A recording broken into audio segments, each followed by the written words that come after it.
Para você, uma excelente manhã que está aqui sintonizado, ligadinho na programação do Canal do Boi. Começa agora o Bom Dia Produtor, nesse segundo dia de 2018, 2 de janeiro de 2018. Você vai acompanhar destaques para a agricultura, para a pecuária e veja só o que te espera nesta edição. Vamos falar sobre os últimos dias para a movimentação da arroba do boi gordo pelo indicador CPEA-Esalq. Vamos também falar que o presidente Temer sancionou agora, ele prorrogou o prazo para inscrição no CAR, Cadastro Ambiental Rural. Saiba a nova data e os detalhes ao longo também desta edição. Para 2018, a expectativa é de um crescimento mais moderado para a produção leiteira. Já para a suinocultura, os custos de produção deram fôlego à suinocultura em 2017. Fique conosco, já está no ar o seu Bom Dia Produtor.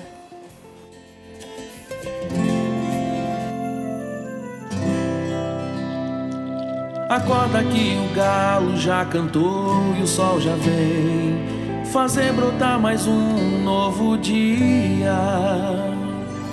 Lenha no fogão, café pra esquentar e a bicharada no quintal. Horta pra molhar, tira leite no curral, arreia o cavalo, tem gado pra campear.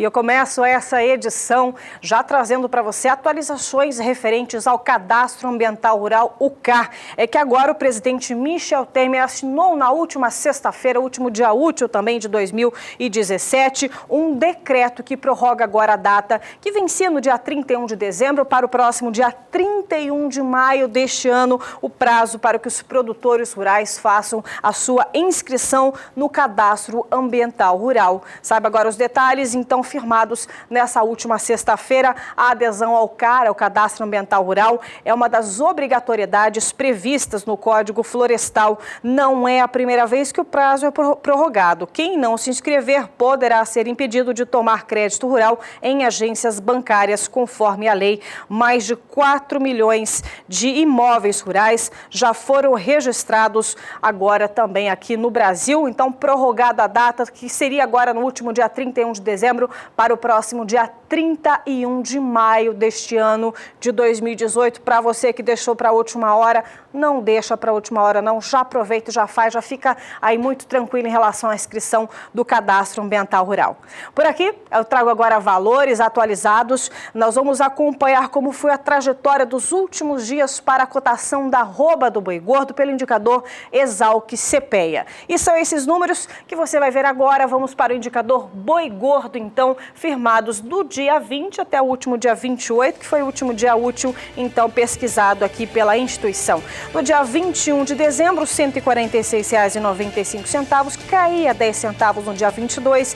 Para o dia 26, pós-natal, ele caía também, já ficava até abaixo de 146, R$ 145,80. No dia 27, esse valor ainda tem um pequeno acréscimo de 5 centavos, vai para R$ 146,85. Só que no último dia de negociação, no dia 28, aí esse patamar volta a bater R$ 146 a cotação da arroba do boi gordo. Portanto, essa valorização do dia 27 para o dia 28 tem uma queda de 0,58%.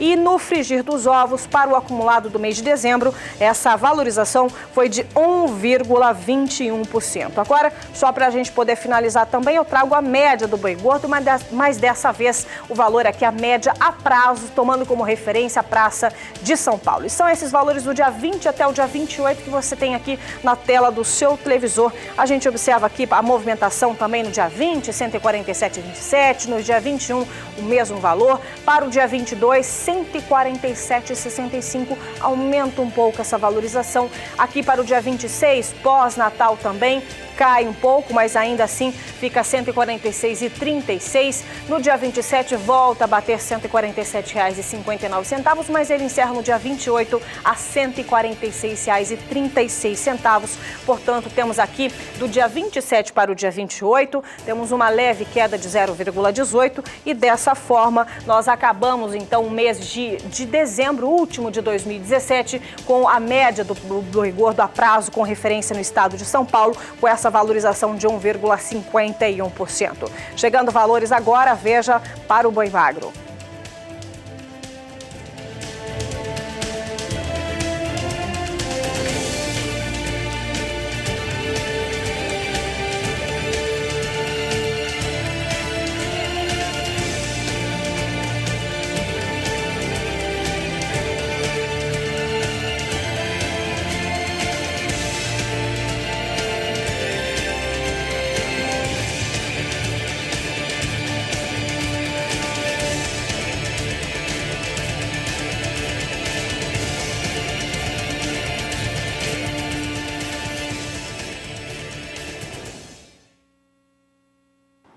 E tem polêmica por aqui, viu? É que a aprovação pela Assembleia Legislativa do Estado de São Paulo da criação da segunda sem carne, que proíbe fornecimento de carnes em estabelecimentos públicos do Estado, causou indignação no meio pecuário e também provocou diversas reação contrária em diversas entidades ligadas aqui ao agronegócio brasileiro. Este projeto agora aprovado depende da sanção do governador Geraldo Alckmin para virar lei. Uma polêmica aí que encerramos o ano de 2017, já viramos 2018 com isso. E olha, na sexta-feira, em vídeo divulgado pelas redes sociais, o secretário estadual de Agricultura do Estado de São Paulo considerou descabido o projeto e também disse estar trabalhando para o veto do governador. E você vai ver então esse desabafo do secretário. Meus amigos, nós ficamos muito surpreendidos com a decisão tomada pela Assembleia Legislativa de São Paulo de instituir a chamada segunda sem carne. Nós havíamos nos manifestado, a Secretaria da Agricultura, o Instituto de Zootecnia, mostrando que essa mensagem e essa proposta é descabida. Afinal de contas, mudança de padrão alimentar é a população, de uma forma consciente, que faz as suas escolhas e toma as suas opções, não algo determinado pelo Estado. E mais do que isso, o projeto tem 3 erros básicos. Primeiro, diz de falar de alimentação saudável e restringe carne. Proteína animal é fundamental para o desenvolvimento das pessoas, para uma correta alimentação, e isso deve ser preservado. Segundo, no projeto se diz que a produção agropecuária no Brasil ela é predatória e comprometedora do meio ambiente.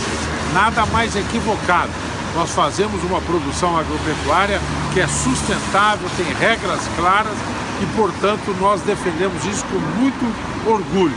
E, além disso, aquilo que se propõe é inexequível, porque não é assim que as coisas devem acontecer. Por conta disso tudo, é que nós estamos orientando para que nós possamos vetar esse projeto. Tá certo, fica aí o desabafo do secretário de Agricultura do Estado de São Paulo, contrário a essa lei segunda sem carne, que proíbe, então, o uso de carne em estabelecimentos públicos do Estado de São Paulo. Qual é a sua opinião sobre esse assunto? Você pode mandar para a gente pelo WhatsApp 67992647810. Vamos trocar de assunto? Vamos falar agora sobre manejo de pastagem. Como é que você tem lidado com essa questão aí na sua empresa rural? Tem tratado com todo carinho? Feito uma cultura realmente? Olha, a gente vai mostrar para você que desempenho animal em pastagens foi o tema, e foi tema de vários eventos ao longo do ano de 2017. A gente vai acompanhar agora o primeiro workshop Gestão Total, que aconteceu na cidade de Sinop, no estado do Mato Grosso, e deu total abertura em relação ao manejo, ao bem-estar e também à maior produtividade animal. É o que você acompanha com Valdir Pacheco. A pecuária de corte bovina brasileira apresentou nos últimos 10 anos um processo crescente de modernização, apesar ainda de caracterizar-se em grande parte pela produção extensiva com animais criados a pasto. Nesse meio tempo, o fornecimento de suplementação alimentar e de sal mineral, além do manejo adequado das pastagens, são cada vez mais adotados. Pastagens devem ser manejadas em sua totalidade, como água, cerca, coxos de suplementação e pasto, pois desta forma permitirá maior eficiência na conversão de capim em carne. Geralmente, quando pensamos em pastagem, nos vem à cabeça o capim, mas este é apenas um dos componentes do sistema de pastagem. Para que o pasto expresse o seu potencial produtivo, envolve uma série de outros componentes.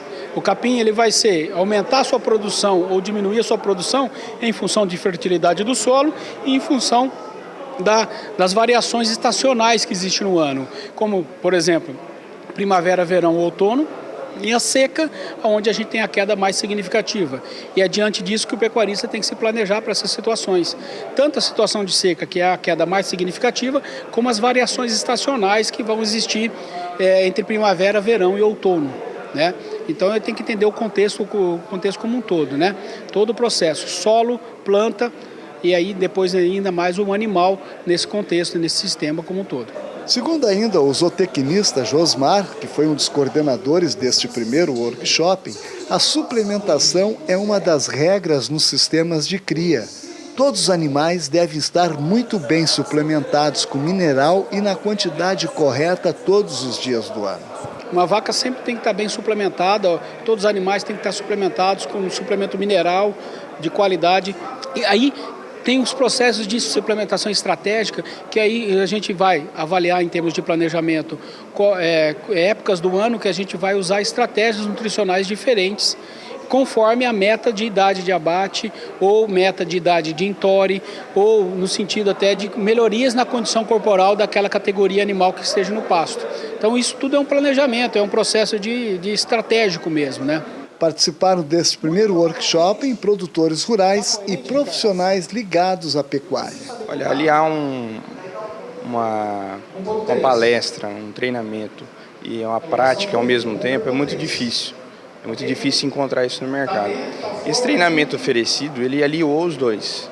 Estamos aprendendo ali, mas estamos aprendendo na prática, calculando. Calcular quantas unidades de cabeça animal cabe no hectare, o que vai ganhar num ganho médio diário. Estamos colocando em prática isso, calculando realmente quanto que vai ganhar. Então a prática faz a perfeição. Bom, eu acho que assuntos como os que estão sendo abordados aqui, tanto na área de gestão como manejo de pasto, planejamento forrageiro, eu acho que são assuntos que tem que ser muito trabalhado e divulgado, porque é o assunto do momento. Se a gente quer evoluir em produtividade, se a gente quer aumentar e crescer em lucratividade na pecuária, eu acho que são dois fatores muito importantes. Um dos principais entraves, um gargalo que a gente tem na pecuária é o manejo do nosso recurso forrageiro, que é o nosso dos maiores patrimônios que a gente tem dentro da propriedade. E muitas vezes se torna um gargalo pelo mau manejo um dos nossos maiores recursos que a gente tem na propriedade. Valdir Pacheco para o SBA. Daí a importância de se pensar no manejo adequado aí da sua pastagem. Vamos agora falar sobre clima na região centro-oeste. E olha, começo desse 2018 já as chuvas perdem intensidade, principalmente aqui no estado de Mato Grosso do Sul. Mas Juliana Rezende da Somar Meteorologia vai dizer então como é que vão ficar esses primeiros dias de 2018. Vem chuva por aí? Quais são as localidades? É com você, bom dia. Olá, bom dia a todos. Pois é, as instabilidades agora acabam perdendo um pouco mais de intensidade nas áreas mais ao sul da região centro-oeste. Agora os índices ainda seguem bastante elevados em relação à disponibilidade hídrica do solo. Dessa vez a umidade segue bastante elevada nos 3 estados. Nos próximos 5 dias tem previsão de chuva na região centro-oeste de maneira bastante abrangente. E o volume ainda deve ser bastante significativo, porque fica em torno de 30 milímetros em 5 dias. Já durante a segunda semana, as instabilidades começam a perder um pouco mais de intensidade no Mato Grosso do Sul, especialmente aqui nas áreas mais ao sul do estado. Tem previsão até de tempo mais seco por alguns momentos, porque como a chuva é de fraca intensidade, essas pancadas ocorrem intercaladas com dias de tempo mais seco. Enquanto que no estado do Mato Grosso e também no estado de Goiás, as chuvas seguem ocorrendo de maneira bastante expressivas e também com alto volume de água, podendo alcançar até 70 milímetros em 5 dias. Durante o terceiro período, as instabilidades perdem bastante intensidade nos 3 estados da região e o tempo seco volta a predominar tanto no estado do Mato Grosso do Sul e ainda também no estado de Goiás. Então, ao longo das próximas semanas, mesmo com as instabilidades perdendo um pouco mais de intensidade no estado do Mato Grosso do Sul e por alguns momentos no estado de Goiás, essa condição de pancadas mais fracas não deve prejudicar o crescimento dos pastos, porque a umidade do solo deve seguir ainda bastante elevada ao longo das próximas semanas. climas. Daqui a pouco eu volto com mais previsão do tempo. Obrigada, viu, Juliana? Por aqui a gente tem mais informações. Vamos falar agora, continuar falando sobre pecuária de corte, mas acompanhar a movimentação da bovinocultura de corte no estado do Rio Grande do Sul. Também a atualização dos últimos dias de 2017, atualizados pela Emater Gaúcha. No final do mês de dezembro, a comercialização de bovinos de corte continuou em baixa, conservando um cenário que se prolonga nos últimos meses. A tendência é que haja uma estabilização no preço de comercialização com certo viés de baixa em determinados períodos. A procura não foi significativa, fazendo com que os compradores coloquem preços abaixo do valor de mercado para os pecuaristas familiares. Quem não precisa comercializar está retendo o gado à espera de melhores preços, pois o preço está em média 20% abaixo de 2016. Na região de Santa Rosa, onde é intensa a criação nas propriedades coloniais, a oferta de animais prontos para o abate é alta. A expectativa é que aumentasse a comercialização nos festejos de final de ano, mas não foi o que aconteceu. O mercado segue parado e os preços são considerados baixos pelos produtores, com informações atualizadas pela Emater do estado do Rio Grande do Sul. Tem valores chegando na tela do seu televisor, dessa vez para o bezerro.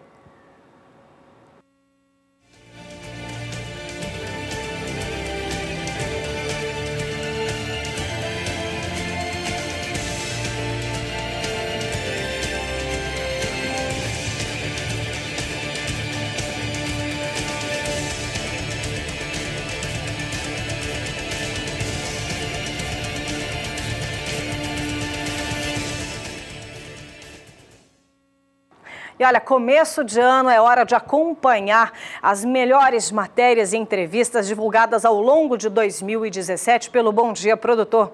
Hoje nós vamos rever uma entrevista bastante interessante que fala sobre o planejamento para a estação de monta. E é o que você vai ver agora. E para garantir o bom desempenho de touros e vacas na estação de monta, é preciso de planejamento. Como planejar a estação de monta é o assunto do Bom Dia Entrevista.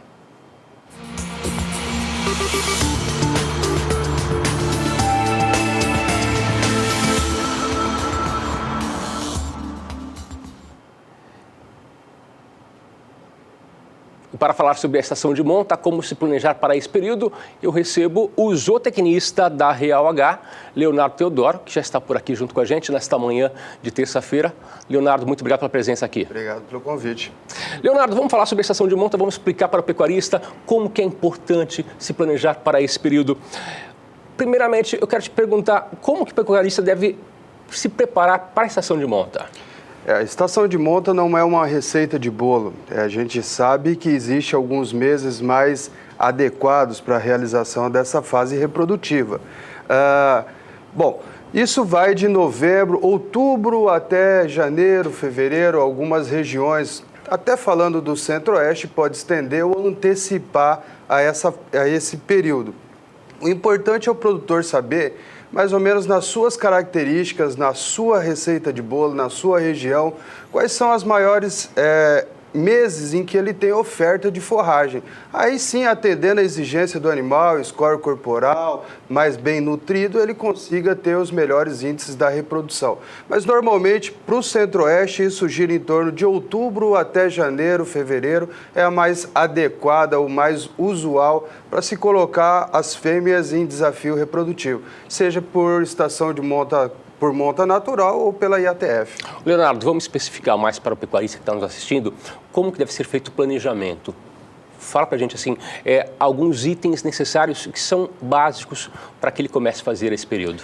Isso aí vai desde estocagem de forragem, né? Ele tem que estar preparado para que no início do desafio da estação de monta haja oferta de forragem para os animais, para recuperação de score corporal, para que esse animal esteja bem nutrido. É importante fazer também o planejamento, que é a quantidade de touros na monta natural. Então, normalmente, isso gira em torno de um touro para 20, 25 fêmeas em reprodução.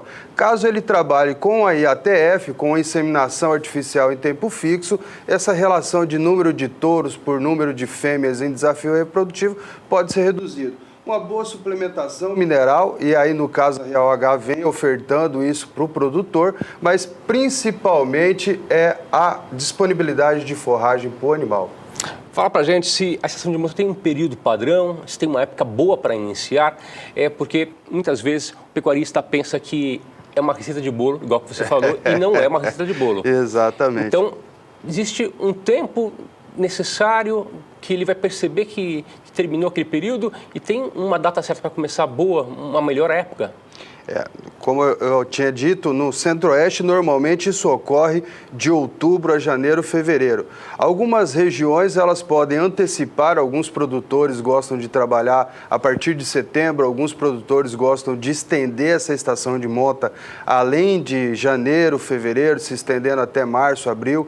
É importante o produtor entender que a prioridade da estação de monta, ou seja, colocar esses animais em desafio reprodutivo, é que ele tenha um melhor índice de reprodução, o maior número de fêmeas prens que estejam aptas a parir a nova geração de bezerros, mas também é importante que esses bezerros nasçam numa época mais favorável, ou seja, reduzindo aí a incidências muito elevadas de chuva. A gente sabe que bezerro nascendo em pleno fevereiro, janeiro, fevereiro, um índice pluviométrico muito alto, temos problemas de miíase, de bicheira, temos problemas de endo e ectoparasitas, de diarreia e principalmente doenças respiratórias. Agora, nós estamos numa pecuária mais moderna, a pecuária vem se evoluindo e agora tem se falado em a janela ideal da reprodução pensando em bezerros para o desmame mais pesado.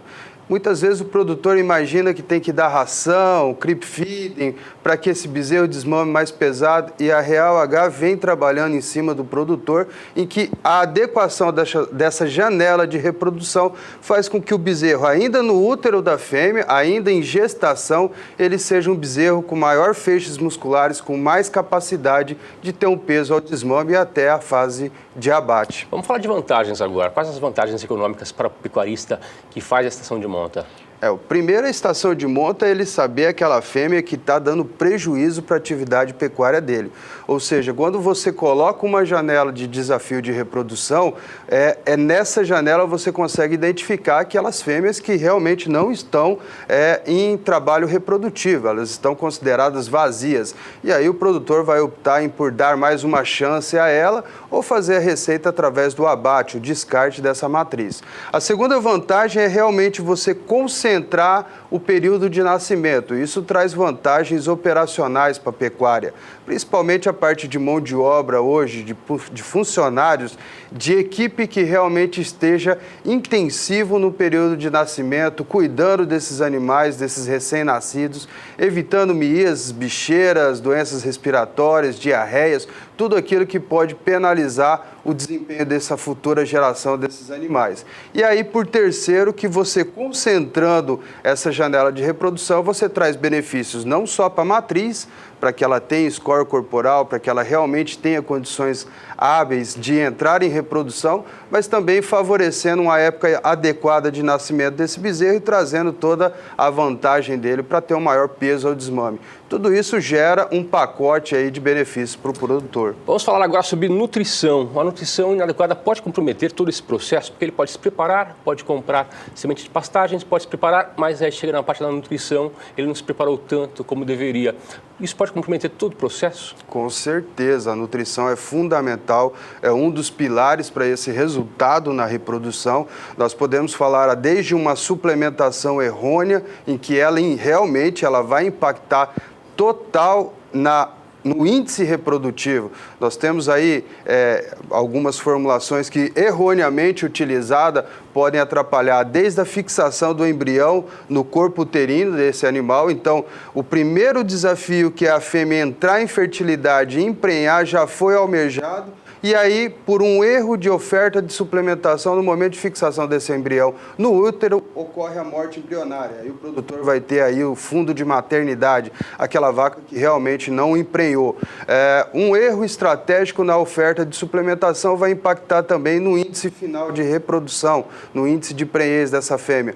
Pode impactar desde o nascimento do bezerro, então a fêmea tem um parto mais distócio, mais dificultado, e aí bezerro enroscado, bezerro bezerro caruara, bezerro que por outros fatores venha a ter uma qualidade de vida inferior e não consiga atingir todo o seu potencial genético e reprodutivo. Então, é importante sim uma adequação da nutrição. Leonardo, além da nutrição, quais os fatores mais importantes para ter um sucesso na estação de monta?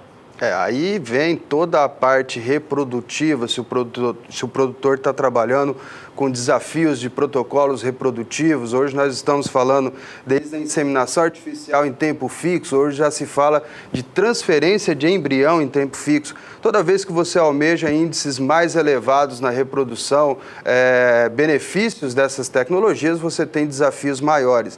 E para isso não é importante só cuidar da boia do animal, cuidar da pastagem, não é só cuidar da fertilidade dos touros, do protocolo de reprodução de toda a equipe operacional da atividade da pecuária, cuidar também da nutrição mais adequada do rebanho, mas a Real H tem ofertado aí os medicamentos homeopáticos que vêm a beneficiar esses índices reprodutivos. E aí sim o produtor conseguir romper a casa daqueles 50, 40, 50, 60% de prenhez da IATF ou romper os 80% de prenhez na estação de monta final. Então a gente realmente vem colocando algo a mais para o produtor aí no mercado para trazer esse melhor equilíbrio, essa pecuária mais moderna que almeja aí índices mais elevados. Eu agradeço a participação do Leonardo Teodoro, da empresa Real H, ele que é zootecnista, veio aqui esclarecer para a gente sobre esse período tão importante que é a estação de monta. Leonardo, muito obrigado pela participação. Eu que agradeço.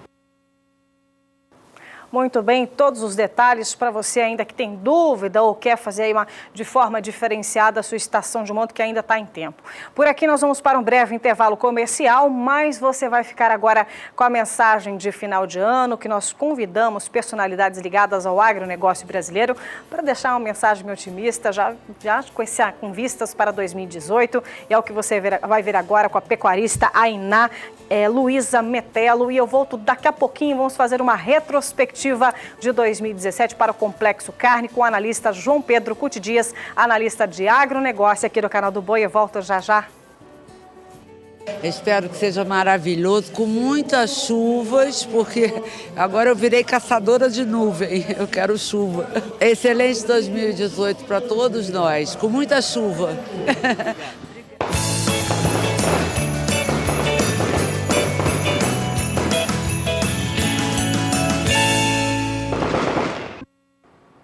7 horas e 49 minutos pelo horário de Brasília. Se você está ligando nesse momento seu televisor, seja muito bem-vindo ao Bom Dia Produtor, nesta manhã de terça-feira, pós-Réveillon. Como é que foi a virada aí para você e para toda a sua família? Espero que tenha sido, assim, bastante com energia positiva, com boas perspectivas, pois é o que desenha vários setores ligados ao agronegócio brasileiro. Com certeza 2018 vai ser muito melhor. Mas vamos hoje passar a limpo como foi o Complexo Carne no ano passado, em 2017. Saiba os detalhes que marcaram a bovinocultura, a avicultura e a suinocultura agora do Bom Dia Entrevista.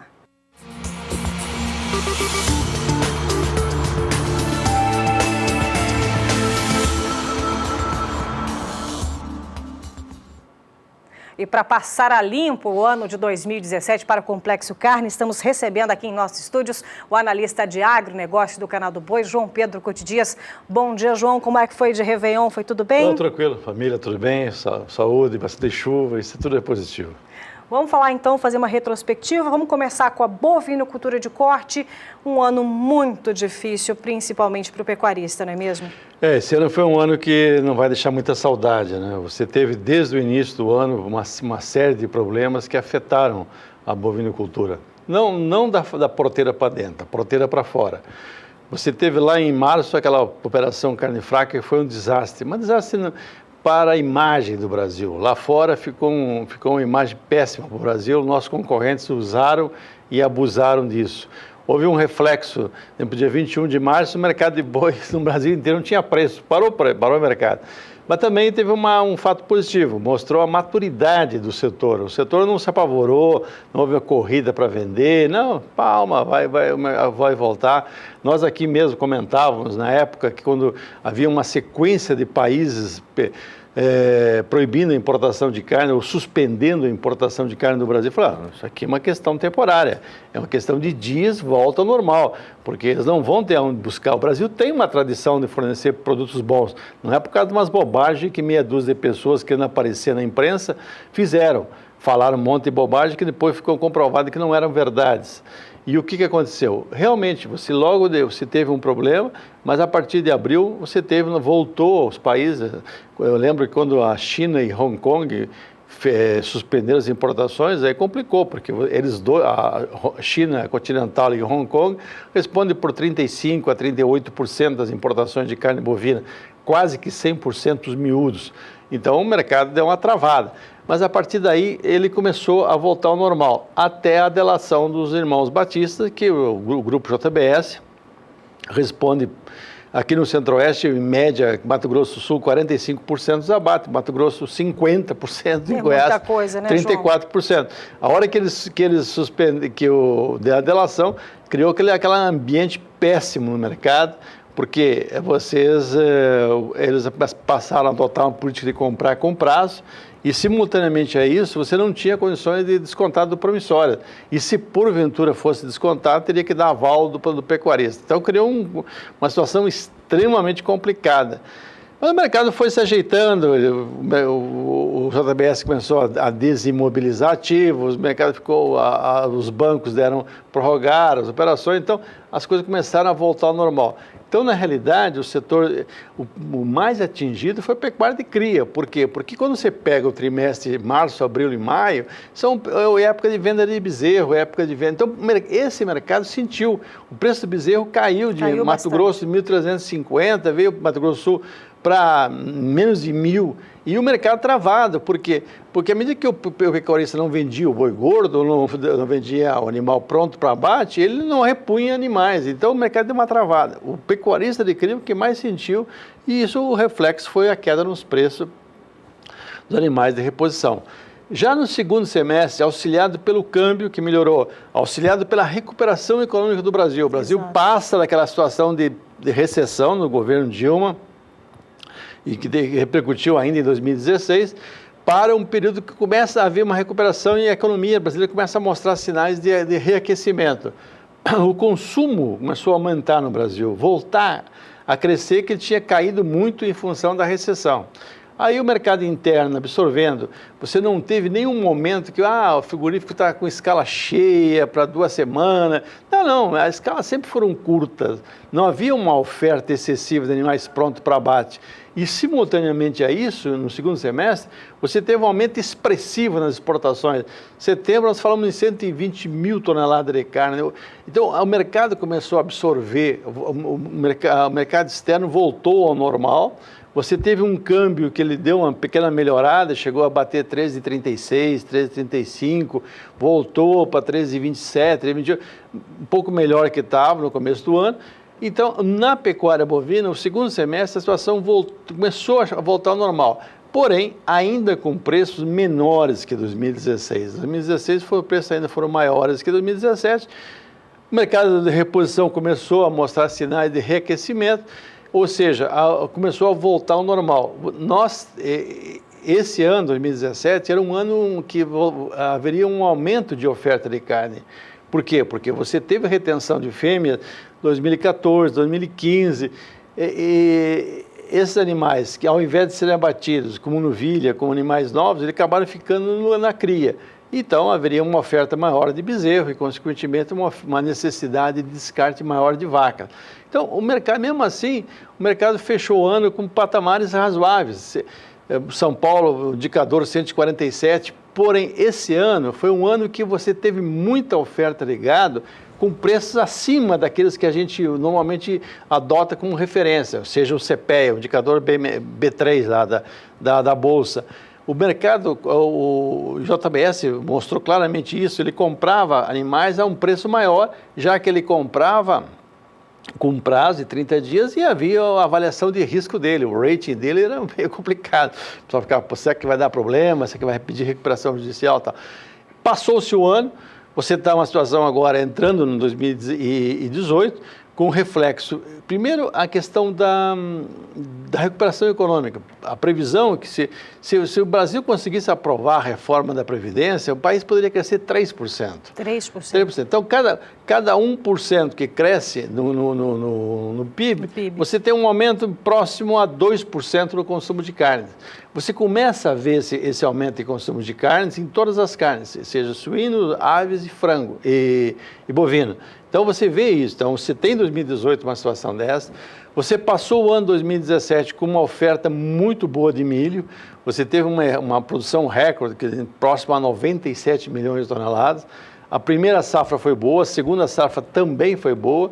Então, nós estamos vivendo um momento de uma oferta de milho. O milho caiu de preço. Exato. Isso é ruim. Ele caiu de preço muito. Você precisa ter caído de preço, mas não precisa exagerar.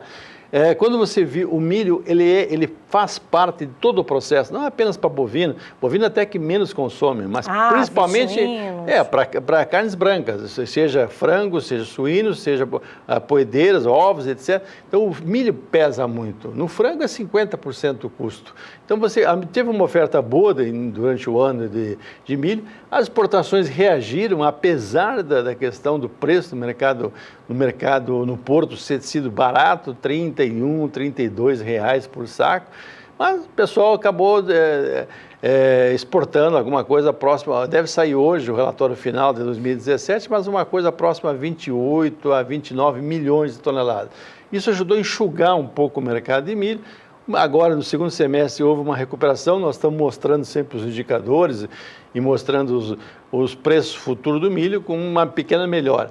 Mas isso era necessário que acontecesse, por quê? Porque agora, daqui para frente, nesse mês de janeiro, começa o plantio da segunda safra de milho. Se você tivesse um preço muito baixo do milho, o que haveria? Haveria um desestímulo. Exato. E, principalmente, uso menor de tecnologia no milho, seja materiais híbridos mais baratos, ou usar semente própria, etc, etc. Para quê? Para reduzir custo.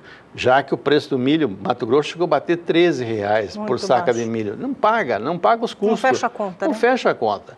Isso é ruim para o agricultor e é ruim para o consumidor também, para quem que necessita de milho para a produção de frango, de suínos e bovinos. O milho participa da formação, especialmente do confinamento e do semi-confinamento, que você agrega o milho como um fator, uma fonte de energia importante para você aumentar o ganho de peso diário, a diminuir o ciclo de abate do bovino. Então, esse ano, 2017, foi um ano de desafios. Mostrou claramente a necessidade do produtor se organizar. Você teve a volta do Fundo Rural, que na realidade impacta em 2,3% na hora de você tirar a nota fiscal, você paga 2,3% de Fundo Rural. Tem uma incógnita do quanto o pecuarista deve do passado, já que no Brasil é difícil prever o futuro e também prever o passado, porque o Supremo tinha declarado que era inconstitucional, agora trocou alguns membros do Supremo, agora é constitucional. Então você teve dificuldades, você tem um outro fator, o Fundo Rural foi um fator que atrapalhou, travou os negócios, baixou 2,3%.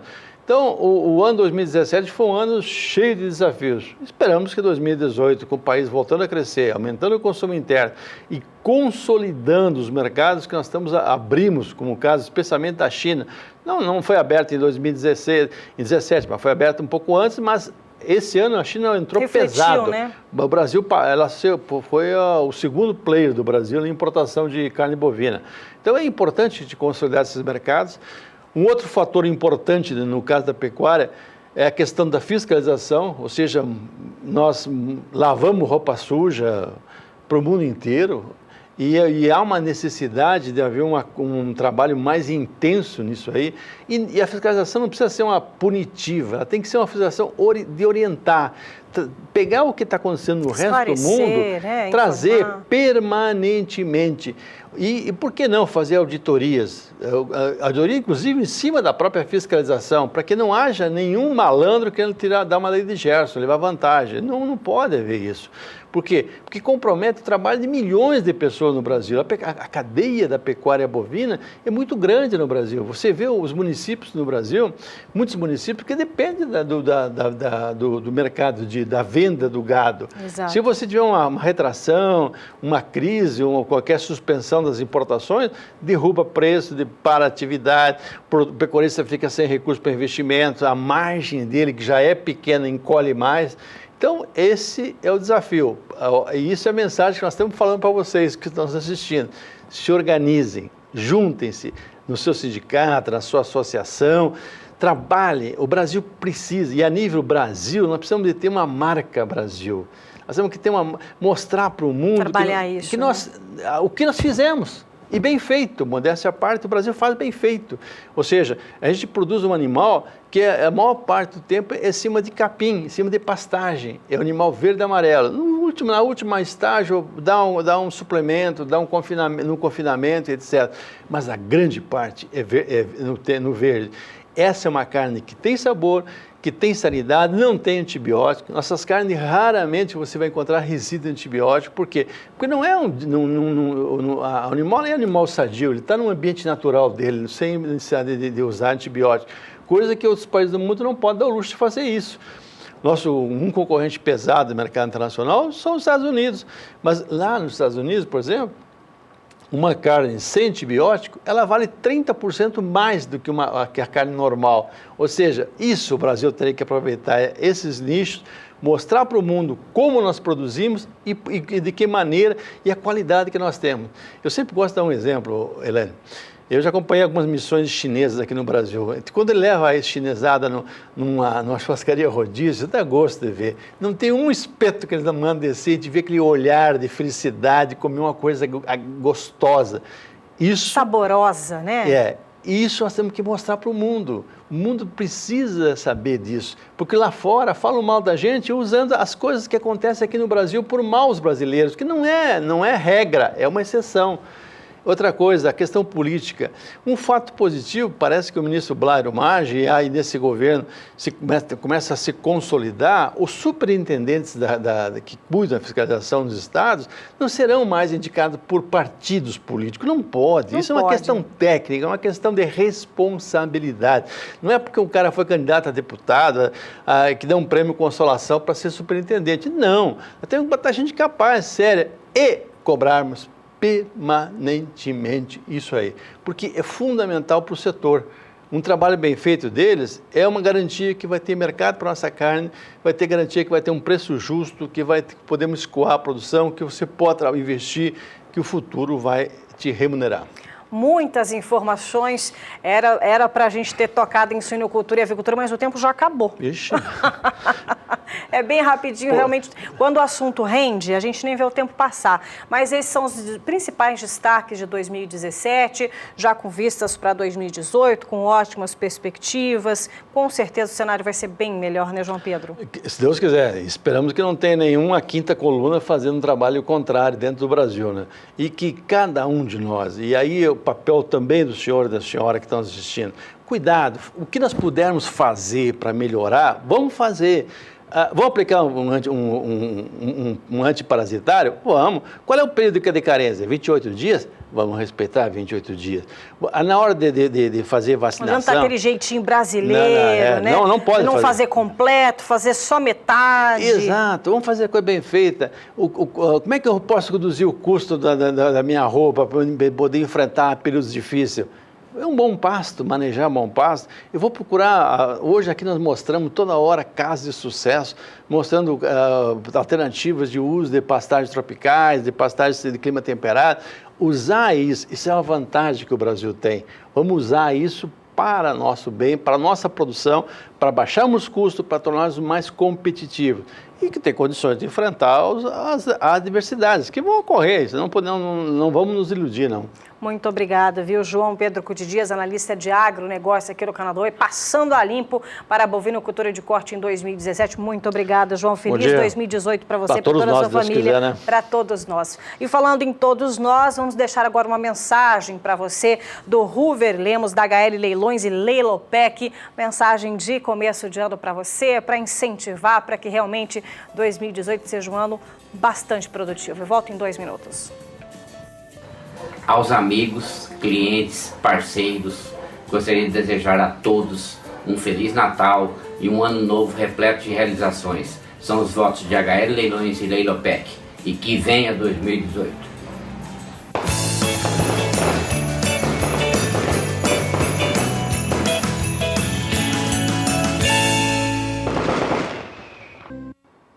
Oito horas e 9 minutos pelo horário de Brasília. Bom dia, produtor, de volta nesta manhã de terça-feira pós-Réveillon. Como é que foi aí a sua virada de ano?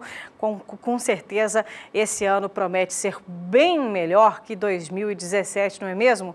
Por aqui, informações para você que trabalha com pecuária leiteira, e nós vamos acompanhar como ficaram os preços pagos ao produtor, mas dessa vez pelas regiões do país, de acordo com o CPEA. O preço líquido médio do leite, que não inclui frete e impostos, entregue em novembro e pago em dezembro, foi de R$ 1,00 o litro.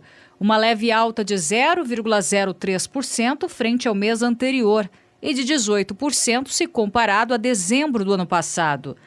Ao considerar a média de 2017, o preço líquido pago ao produtor foi de R$ 1,17 o litro, queda de 8% em comparação a 2016.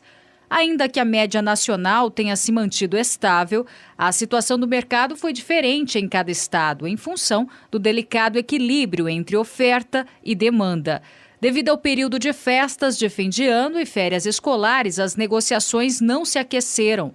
Por outro lado, em algumas regiões acompanhadas pelo CPEA, a captação recuou ou se manteve estável, aproximando os estoques da normalidade e possibilitando elevação nos preços ao produtor, como, por exemplo, nos estados do Sul. Já em outras localidades, o aumento da produção continuou pressionando as cotações. Contudo, os baixos preços no campo, além de impedirem maiores quedas em algumas praças, possibilitaram até mesmo altas em outras praças como estratégia para manter os produtores e garantir a compra do leite. Segundo o CPEA, muitos produtores já deixaram a atividade, enquanto outros têm aumentado o abate de vacas ou investido menos em sua produção. As variações mais significativas ocorreram em Santa Catarina, com alta de 1,76%, São Paulo com queda de 1,86% e Bahia com queda de 1,27%. Os preços no Rio Grande do Sul, Paraná, Goiás e Minas Gerais ficaram praticamente estáveis, com variações de alta de 0,74%, alta de 0,38%, 0,2% de alta e queda de 0,25%, respectivamente. O maior volume de chuvas no Sudeste e Centro-Oeste em novembro elevaram a captação em Minas Gerais, São Paulo, Bahia e Goiás. No entanto, os baixos preços praticados no sul do país levaram à diminuição de 3,7% na captação do Rio Grande do Sul e à estabilidade em Santa Catarina e Paraná, o que manteve a alta no índice de captação de leite do CPEA na média Brasil. Assim, de outubro para novembro, o índice aumentou 1,3%. Mesmo com o crescimento controlado da captação neste final de ano, vale destacar que de janeiro a novembro, o índice registrou alta acumulada de 7,8% em relação ao mesmo período do ano anterior. Para janeiro, 65% dos colaboradores consultados pelo CPEA acreditam em estabilidade nas cotações. Outros 26% apostam em queda e 9% em alta. A relação entre oferta e demanda continua descompassada, cenário que dificulta prever o comportamento do mercado nos próximos meses. Segundo o CPEA, vale acompanhar o mercado diário do leite UHT, o lácteo mais consumido no país. De acordo com pesquisas do CPEA, os preços diários do UHT têm oscilado na negociação entre indústria e atacado do estado de São Paulo. Mas especificamente de 4 a 27 de dezembro, houve queda acumulada de 7,4%, o que indica a instabilidade do mercado.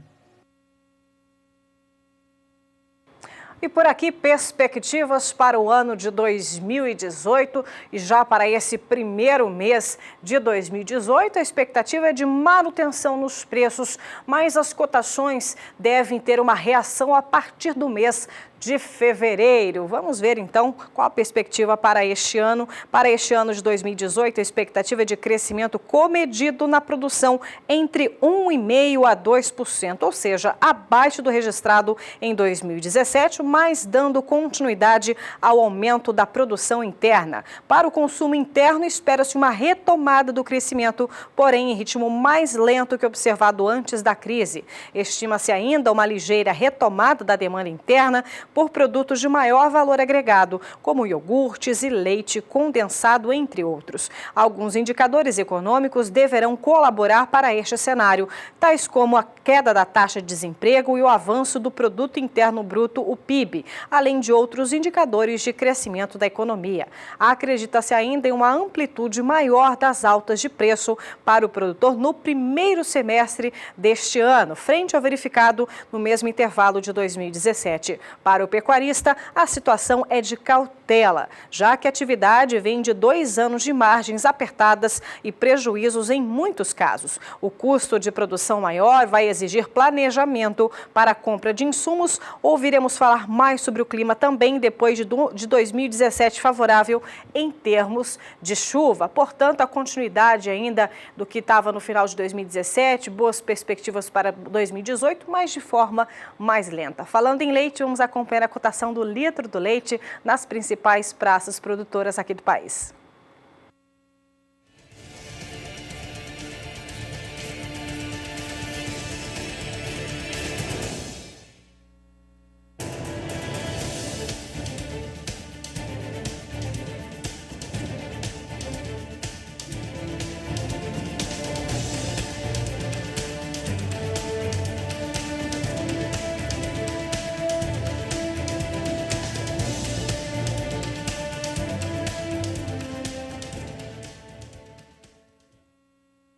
Vamos falar agora sobre previsão do tempo. Atenção, você que é produtora e produtora da região sudeste, e áreas de instabilidade ainda persistem entre os estados que compõem a região sudeste, mas deve vir com mais força, principalmente entre norte de Minas Gerais e Espírito Santo, como aliás já vem acontecendo desde o final do ano passado. Quem traz detalhes para você já se organizar, saber a quantidade da chuva e as localidades que devem receber mais água para os próximos períodos é ela, Juliana Rezende, da SOMAR Meteorologia.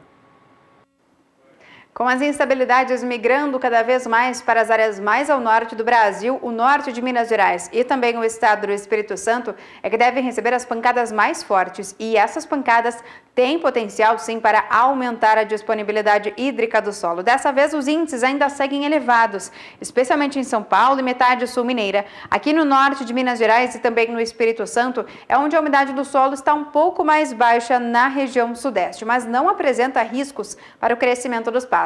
Agora, nos próximos 5 dias, tem previsão de chuvas de maneira bastante abrangente na região sudeste, por conta ainda da atuação de um corredor de umidade. Dessa vez, as pancadas mais expressivas seguem concentradas aqui no norte do estado de São Paulo, sul de Minas Gerais e grande parte também do norte de Minas Gerais até o Espírito Santo.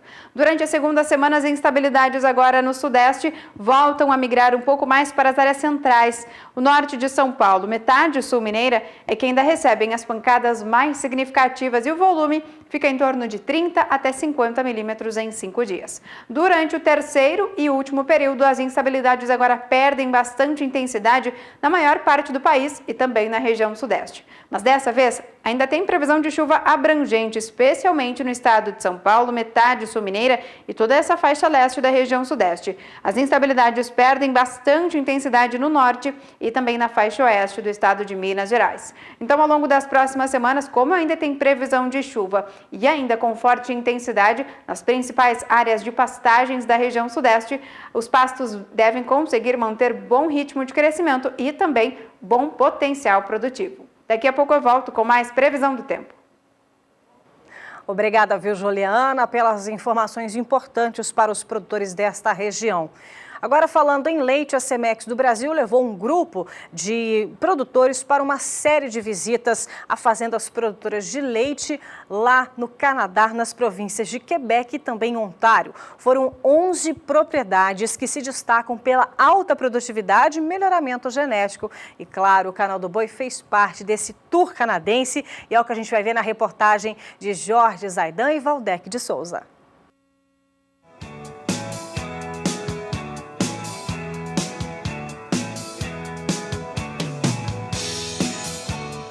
Se técnicos especializados na raça holandesa publicarem a relação das fazendas de destaque nas principais exposições da raça no Canadá e nos Estados Unidos, a presença da Jacobs estará garantida na publicação. Localizada na província de Quebec, no Canadá, a Jacobs se destaca na preparação de seus animais para as grandes feiras internacionais. Entre as premiações está um tricampeonato de selecionador master e 5 vezes premiações na Royal Winter Fair, a maior do Canadá e segunda maior do mundo do holandês. Quem visita a propriedade da família Jacob fica impressionado com a concentração de vacas superiores em uma mesma instalação. Fazenda já famosa pela quantidade de prêmios, a qualidade de seu gado, um gado que se tornou famoso, vamos dizer aí, na última década, pela quantidade de vitórias alcançadas tanto na exposição de Madison como na exposição da Royal Winter Fair. Representante da terceira geração, Ian Jacob explica que o foco nas exposições é resultado da paixão por vacas. Os avós que desembarcaram no Canadá vindos da Holanda em 1955 começaram a participar de feiras na década de 1990 e não pararam mais. Ian conta que ele e o pai aprenderam a também gostar de vacas e da genética dos animais. Nosso foco principal são bons úberes, pés e patas. Quando se tem esses 3 itens, pode-se ir a qualquer lugar com seus animais.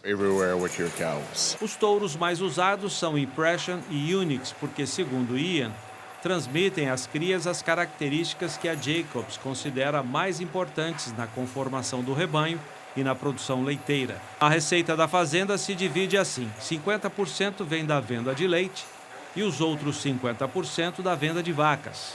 A reposição de animais faz com que as instalações da Jacobs tenham abundância de animais jovens e da mesma qualidade do rebanho comercializado. Ian revela que planejam aumentar o número de vacas já pensando no futuro dos 3 filhos. Outro projeto da fazenda é introduzir o sistema de freestall, no lugar do atual, o tie stall, em que as vacas ficam contidas o tempo todo. O trato do gado é rigorosamente preparado. A comida é servida o tempo todo com o suporte de um distribuidor. Nós não poderíamos sair da fazenda sem deixar de ouvir um grande conhecedor do gado leiteiro. Assim, pedimos ao Luiz Felipe, gerente técnico de leite importado da Cemex e um dos coordenadores da visita dos brasileiros, que apontasse características das vacas da Jacobs que todo produtor de leite gostaria de ter em casa. Vale a pena ouvir o comentário dele. Essa primeira vaca é uma vaca filha de Sid, em cima de uma vaca muito famosa, uma filha de Golden, que foi grande campeã em Madison, uma vaca classificada excelente, 95 pontos, a mãe dessa vaca. Grande campeã em Madison, campeã suprema de Madison, é uma vaca de segunda cria aí, pontuada 87 pontos. Nós podemos ver toda a correção de sistema mamário, comum ao Sid, às filhas de Sid, uma vaca muito aberta em suas costelas, mostrando muita força leiteira. Segundo animal, uma filha de Golden, com tudo aquilo que o Golden sempre mostrou. Muita qualidade leiteira, tremenda textura nesse sistema mamário, mostrando aí pernas muito corretas, um bom arqueamento de costelas, uma vaca classificada excelente, mostrando muita qualidade leiteira, muita pele extremamente fina, muita textura nesse sistema mamário. Outra filha de Golden, pontuada excelente, 93 pontos, mostrando aí mais uma vez muito arqueamento em suas costelas, muita qualidade nesse sistema mamário, correção de pernas e patas. A vaca, mais uma vez, nós estamos num rebanho de famílias muito proeminentes. Seguindo aqui nós temos outra filha de Golden, uma vaca muito premiada quando ainda jovem, uma vaca aí de seu segundo parto, classificada muito boa, também mostrando a marca registrada do Golden nesse rebanho. Na sequência, mais uma filha de Sid, com tudo aquilo que nós acostumamos ver nas filhas de Seed, um tremendo sistema mamário, alto, largo, com muita textura, muita abertura em suas costelas. Sua mãe, Jacobs Champion Bianca, foi uma doadora das favoritas dos criadores brasileiros. Nós tivemos a oportunidade de levar ao Brasil muitos embriões dessa doadora, que com certeza essa família vai deixar muitas raízes no rebanho brasileiro. Fazenda Jacobs, município de Cap-Santé, província de Quebec. São 215 vacas em lactação em área de 445 hectares. A fazenda emprega 10 pessoas. O tipo de instalação é o tie stall, com piso de palha picada. A lactação média em 305 dias é de 11.500 quilos por animal. A lactação média diária por vaca é de 37 quilos de leite, com índices de sólidos de 4,3% de gordura e 3,4% de proteína. Os touros Cemex mais usados são Control e Impression.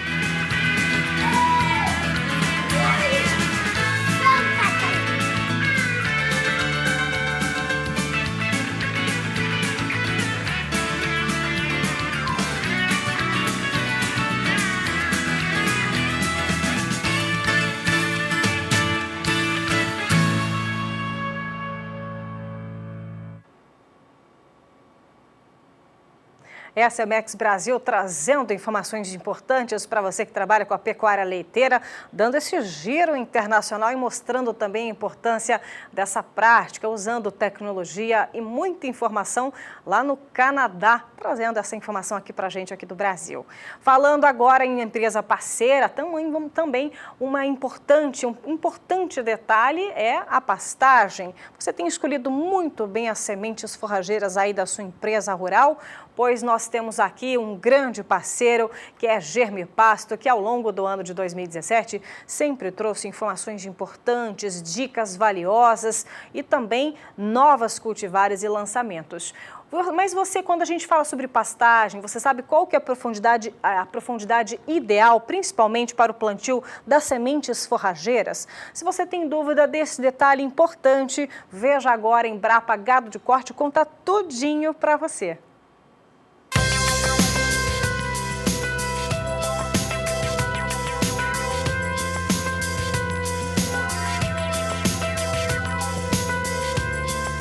Nós vamos bater um papo agora com o Zimmer, pesquisador da Embrapa Gado de Corte. E o Zimmer, para a gente, é uma figura emblemática porque sempre nos recebe muito bem, com muitas informações, muitas tecnologias para passar para o produtor rural. E a gente aprende bastante com o Zimmer nas várias ocasiões que a gente pode conversar com ele. E hoje não será diferente e tem um assunto muito importante que muitas vezes o produtor rural ainda tem dúvida. Qual é a profundidade ideal para o plantio de forrageiras? Tudo bem, Zimmer? Bom dia para você. Bom dia.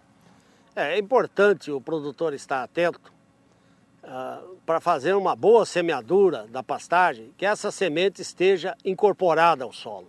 Pelo menos de 2 a 6 centímetros, onde ela vai estar em melhor contato com o solo, melhor contato com a umidade, vai germinar mais rapidamente e vai crescer mais rapidamente. Nós aqui estamos com um teste que nós já temos semeadura desde a superfície até 9 centímetros de profundidade e no caso da braquiária, até de 9 centímetros foi melhor do que a semeadura superficial, que é muito comum. Então, nós queremos que a semente seja incorporada ao solo. Essa regra é geral para braquiárias e também pânicos, não? De 2 a 6 centímetros, esse é o ideal? É, para pânico e para braquiária é nessa faixa de profundidade. E no sentido prático, o que nós queremos? O que o produtor pode fazer?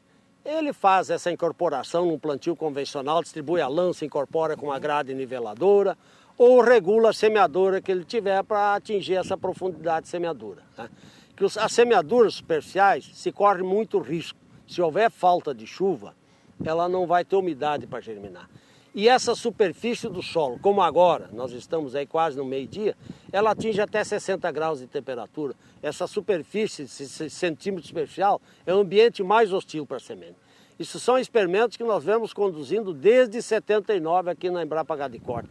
E todas as forrageiras que nós lançamos, nós fazemos esses testes e comprovadamente nós recomendamos de uma forma geral pânicos, profundidade de semeadura é 2 a 6 centímetros e braquiária de 2 a 6, 2 a 7. e, inclusive, na integração lavoura-pecuária, nós podemos colocar as sementes de braquiária junto com o fertilizante que vai abaixo da semente do milho no plantio com milho. Fica para o produtor rural a indicação, a dica, né, da Embrapa Gado de Corte, em especial do pesquisador Zimmer, da profundidade correta para que a planta tenha a germinação e a formação perfeita da pastagem. Obedeceu essa regra de 2 a 6, está garantido uma boa formação, é isso? Exatamente. Na prática, nós queremos é que ela seja distribuída no perfil do solo. Mas o que é importante é que ela seja incorporada ao solo. Tá certo, não pode errar, né? Não pode errar. Não pode errar. Então fica a dica, então, aqui do Zimmer, da Embrapa Gado de Corte, para você efetuar o plantio de maneira correta.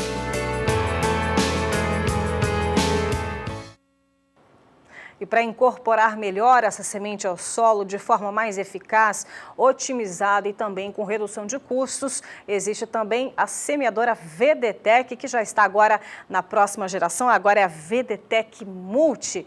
E olha, a gente vai ver agora um cliente satisfeito que tem utilizado e tem sentido todos esses resultados com bastante eficiência. É o engenheiro agrônomo e também produtor rural, o Sérgio Ribeiro, que está muito contente com a VDTEC. Dá uma olhadinha.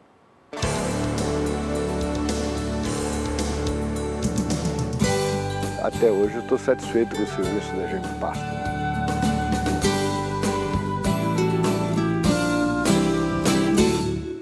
Olá, amigo pecuarista. Eu estou aqui na Germe Pasto com os amigos da Germe Pasto e estou muito satisfeito porque eles conseguiram desenvolver uma plantadeira que veio trazer uma grande solução na formação das pastagens. É normal, hoje nós jogamos, as empresas normalmente produzem semente de boa qualidade, nós estamos jogando de 80 a 100 sementes viáveis por metro quadrado e quando você vai ver a formação do pasto, nasceu lá 5, 10 plantas por metro quadrado. Por quê? Exatamente por falhas na operação de plantio. Uma das falhas mais importantes que o pecuarista às vezes tem um tabu contra isso é a incorporação da semente. A Germe Pasto desenvolveu uma plantadeira que consegue jogar, você pode acoplar a plantadeira no trator e ela só joga a semente 2 metros para trás. Quer dizer, você consegue plantar e incorporar numa mesma operação. Então você barateia bastante o custo da operação e a velocidade de plantio. E após plantar e incorporar, você passa o rolo compactador e você vai atingir aí de 60, 70 até 100 plantas germinadas por metro quadrado.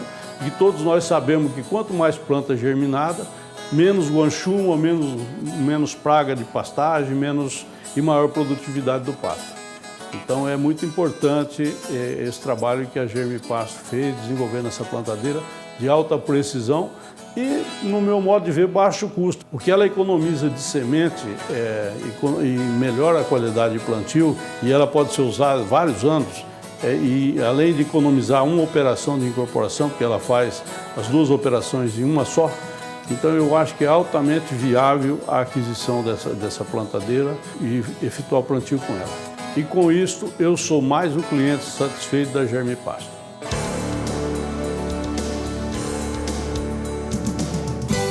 Até hoje eu estou satisfeito com o serviço da Germe Pasto.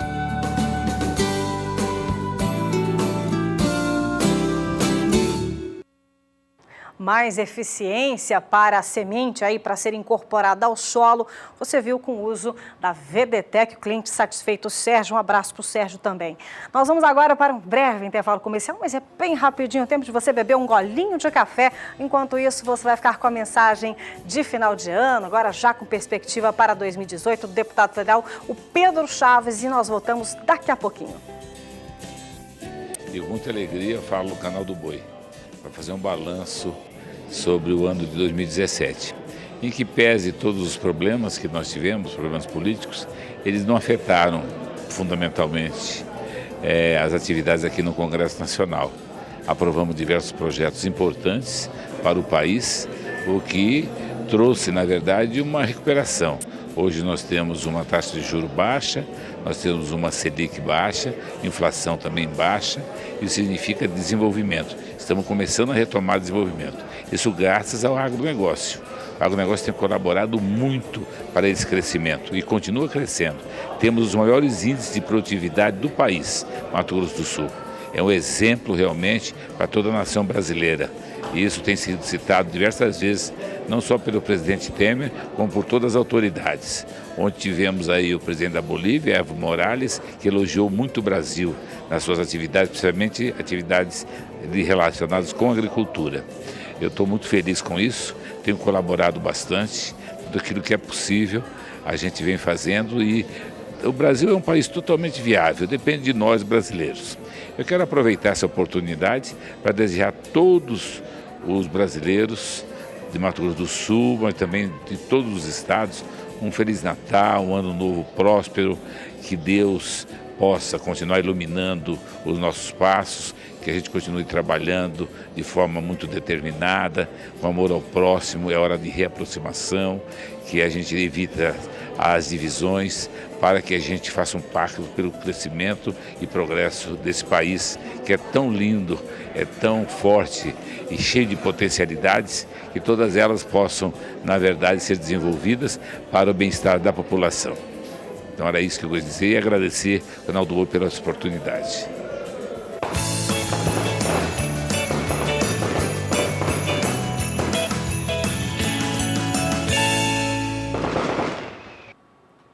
Oito horas e 38 minutos pelo horário de Brasília. Para você, uma excelente manhã de terça-feira, 2 de janeiro. Estamos no segundo dia deste novo e promissor ano de 2018, que a gente tem certeza que vai ser bem melhor. E ao longo de 2017, você conheceu também o trabalho desenvolvido pela Safrasul Sementes, com braquiárias das mais diversas e também o carro-chefe, os lançamentos da Embrapa em parceria com a Unipasto, o Iuri, Tamani e Piporã. E para reforçar essa parceria firmada ao longo de 2018, o Osmair Nogueira já bem cedinho, já começando o ano aqui conosco, para passar informações aos telespectadores que estão aqui ligadinhos de todo o Brasil. Bom dia, como é que foi de virada de ano? Bom dia, foi muito bom, junto com a família, tranquilo, para dar sequência aos trabalhos. E olha, a safra 2017 ainda não acabou. Ainda dá tempo, Osmair, do produtor pensar em reformar os pastos? Dá sim, Elaine, dá sim. O produtor que ainda está na dúvida, acha que está atrasado, na maior parte do Brasil, região sudeste, centro-oeste, norte, é possível ainda. Nós temos essa janela de plantio se estende até final de fevereiro. Para algumas regiões ainda até 15 de março é possível. Então nós temos aí um período de 60 dias, é tempo suficiente para o produtor fazer o preparo de solo, fazer a semeadura. Para aquelas regiões onde as chuvas ocorrem até abril, início de maio, é perfeitamente possível ele ter um pasto numa condição estratégica para passar o período do inverno desse próximo ano, desse ano de 2018, numa condição de pasto verde, em plena produção vegetativa, muito bom. Então o plantio a partir de agora já são plantios estratégicos, mas que vai ajudar bastante a propriedade do produtor.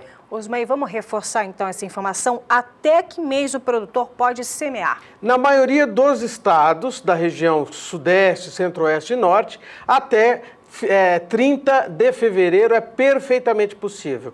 Para aquelas regiões onde chove até abril, maio, pode levar o plantio até 15 de março. Lembrando que os pânicos é até 30 de fevereiro e as braquiárias podem seguir um pouquinho além ali até 15 de março. Então, tempo bastante hábil para o produtor iniciar preparo de solo, fazer a semeadura e as chuvas ocorrendo, vai ter um pasto no período de inverno bastante importante.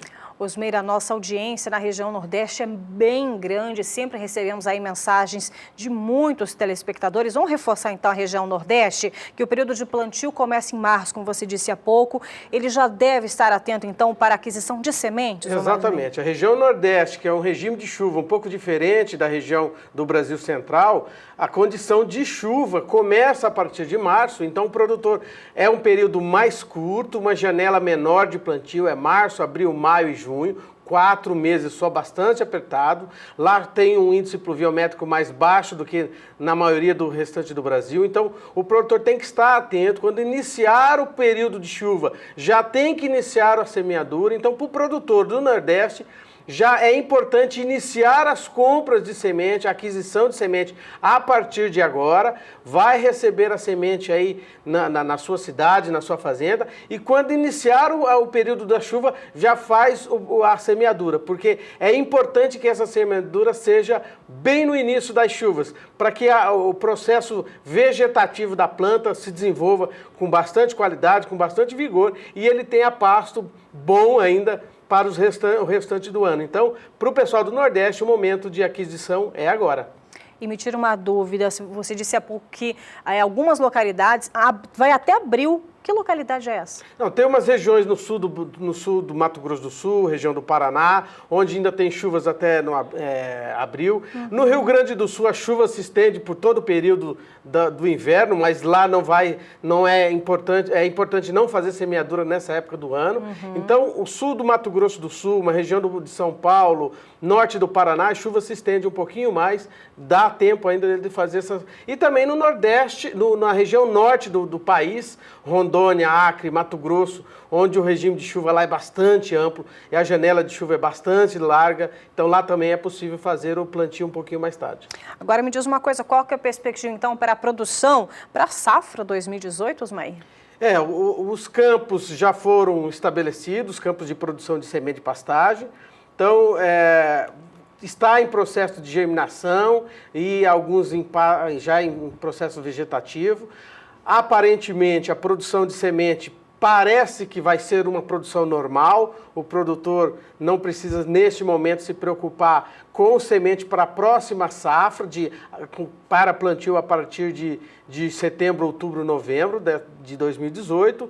Nós iniciaremos as colheitas a partir de maio, então maio, junho, julho e agosto são 4 meses onde nós colheremos as sementes para a próxima safra. Então, a princípio, nessa fase inicial, as condições estão favoráveis, as áreas de produção estão desenvolvendo normalmente.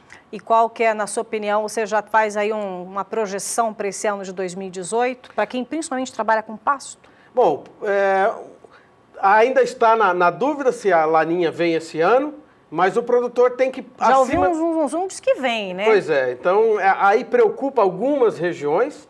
Como, por exemplo? Bom, a laninha geralmente ela dá algum probleminha na região norte do país, né?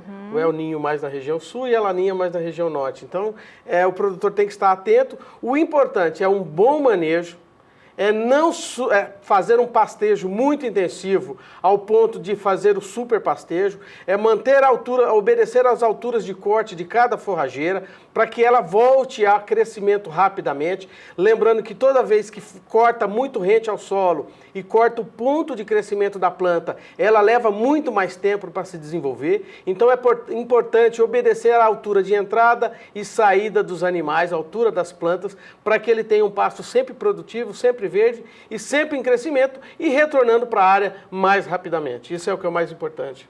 Como encontrar a Safrasul Sementes é possível para todos os telespectadores, quem está lá na região norte, sul, sudeste, como encontrar a Safrasul? Simples, fácil, nós estamos aqui em Campo Grande, no Mato Grosso do Sul, temos uma filial, um escritório comercial em Formosa, Goiás. Pode entrar em contato conosco, o telefone está aí na tela 6733585400. Entre em contato conosco, faça uma cotação sem compromisso conosco e veja os preços, as condições de pagamento e a qualidade dos produtos Safrasul, uma das melhores empresas de semente de pastagem do país, e nós temos toda a condição de fornecer um produto de qualidade aí na sua fazenda, que eu tenho certeza que vai ficar bastante satisfeito. Então entre em contato conosco e faça uma cotação conosco. Muito obrigado, Osmair Nogueira da Safrasul Sementes, um grande parceiro e sempre traz essas informações valiosas para os produtores de todo o Brasil. Feliz 2018 para você e para toda a sua equipe. Obrigado para você também e para todo mundo. E por aqui é a Agenda do Agronegócio. E uma ótima maneira para você se atualizar, ficar por dentro do que tem de tecnologia, informação, troca também de experiência com outros produtores que fazem a mesma atividade que você, é participar dos grandes eventos agropecuários espalhados por todo o Brasil. E olha, o Bom Dia Produtor já separou os primeiros, já põe na sua agenda que dá tempo de se organizar. Dá uma olhadinha.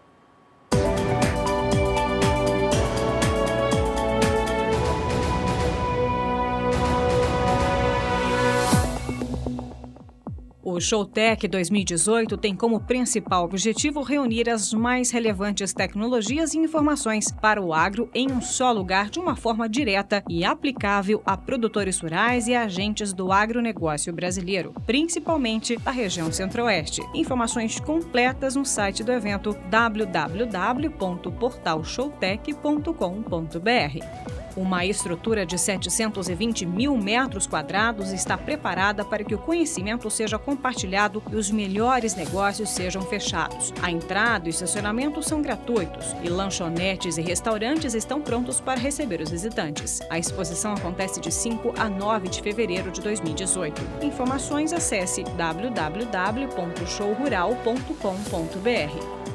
O Simpósio Nacional da Cultura da Soja vai abordar as conjunturas, inovações e perspectivas para o Brasil em 2018. O evento ocorrerá nos dias 4 a 5 de abril, das 8 às 18 horas, no Anfiteatro do Pavilhão de Engenharia da Exalc USP, em Piracicaba, São Paulo. O simpósio tem como objetivo discutir inovações tecnológicas, manejo agronômico e perspectivas econômicas da safra 18-19 aqui no Brasil. Mais informações no site exalc.usp.br/eventos.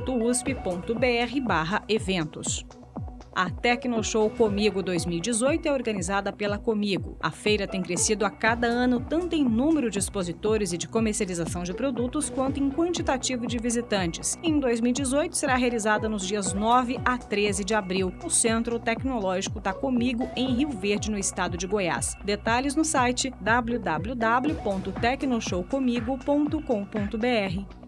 A Expo Forest é a única feira florestal dinâmica das Américas, uma experiência única que proporciona ao visitante a verdadeira sensação extrema da realidade das florestas plantadas aqui no Brasil. O evento acontece de 11 a 13 de abril de 2018. Informações pelo site www.expoforest.com.br.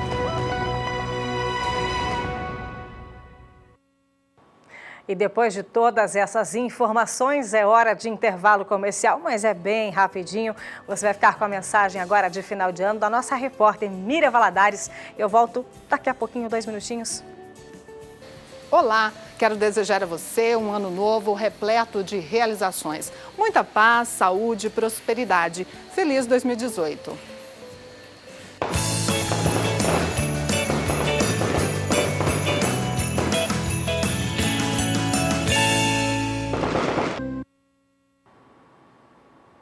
Oito horas e 53 minutos pelo horário de Brasília. Bom dia, produtor, de volta nesta manhã de terça-feira, dia 2 de janeiro de 2018, pós-Réveillon. Vamos saber então o que marca esse dia, começando então as negociações. Vamos para a B3 Brasil Bolsa Balcão, onde Walter Pulga Júnior está aqui já posicionado e vai nos deixar atualizados. Feliz ano novo para você e para toda a sua equipe. Bom dia.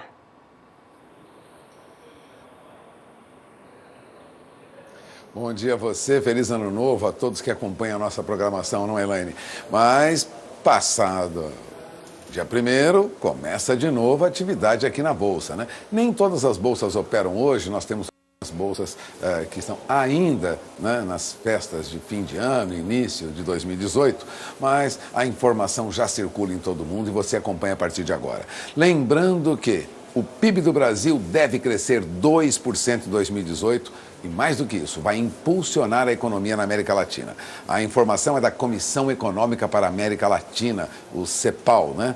América Latina e Caribe, né? Num relatório sobre previsões para a região. O Brasil deve crescer 2% em 2018, vai ajudar a melhorar o PIB da América Latina e este ano a economia brasileira deverá avançar, este ano agora é 2017, né, passado agora, deve fechar com alta de 0,90%, pondo fim a 2 anos de recessão que marcaram, lógico, 2015 e 2016. O resultado regional, segundo técnicos da CEPAL, em 2018, será explicado em parte pelo maior dinamismo que vai apresentar o crescimento econômico do Brasil. É o destaque no relatório da CEPAL, que prevê alta para a América Latina, no PIB, de 2,2% agora, neste ano, né, 2018. Então, 2017, nós devemos encerrar com alta de 0,90%.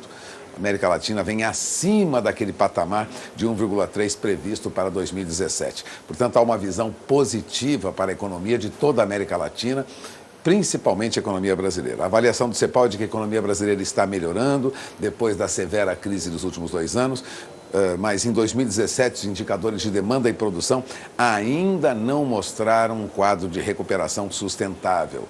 Resumindo, o consumo foi beneficiado por medidas pontuais, como o saque do Fundo de Garantia de Contas Inativas, amplamente divulgado, né? Isso estimulou o consumo, mas no começo do ano a visão dos técnicos da CEPAL, desta Comissão Econômica para a América Latina e Caribe, mostra que o PIB brasileiro não deveria crescer mais de 0,40% em 2017, mas a expectativa é de que agora deve terminar com alta de 0,90%.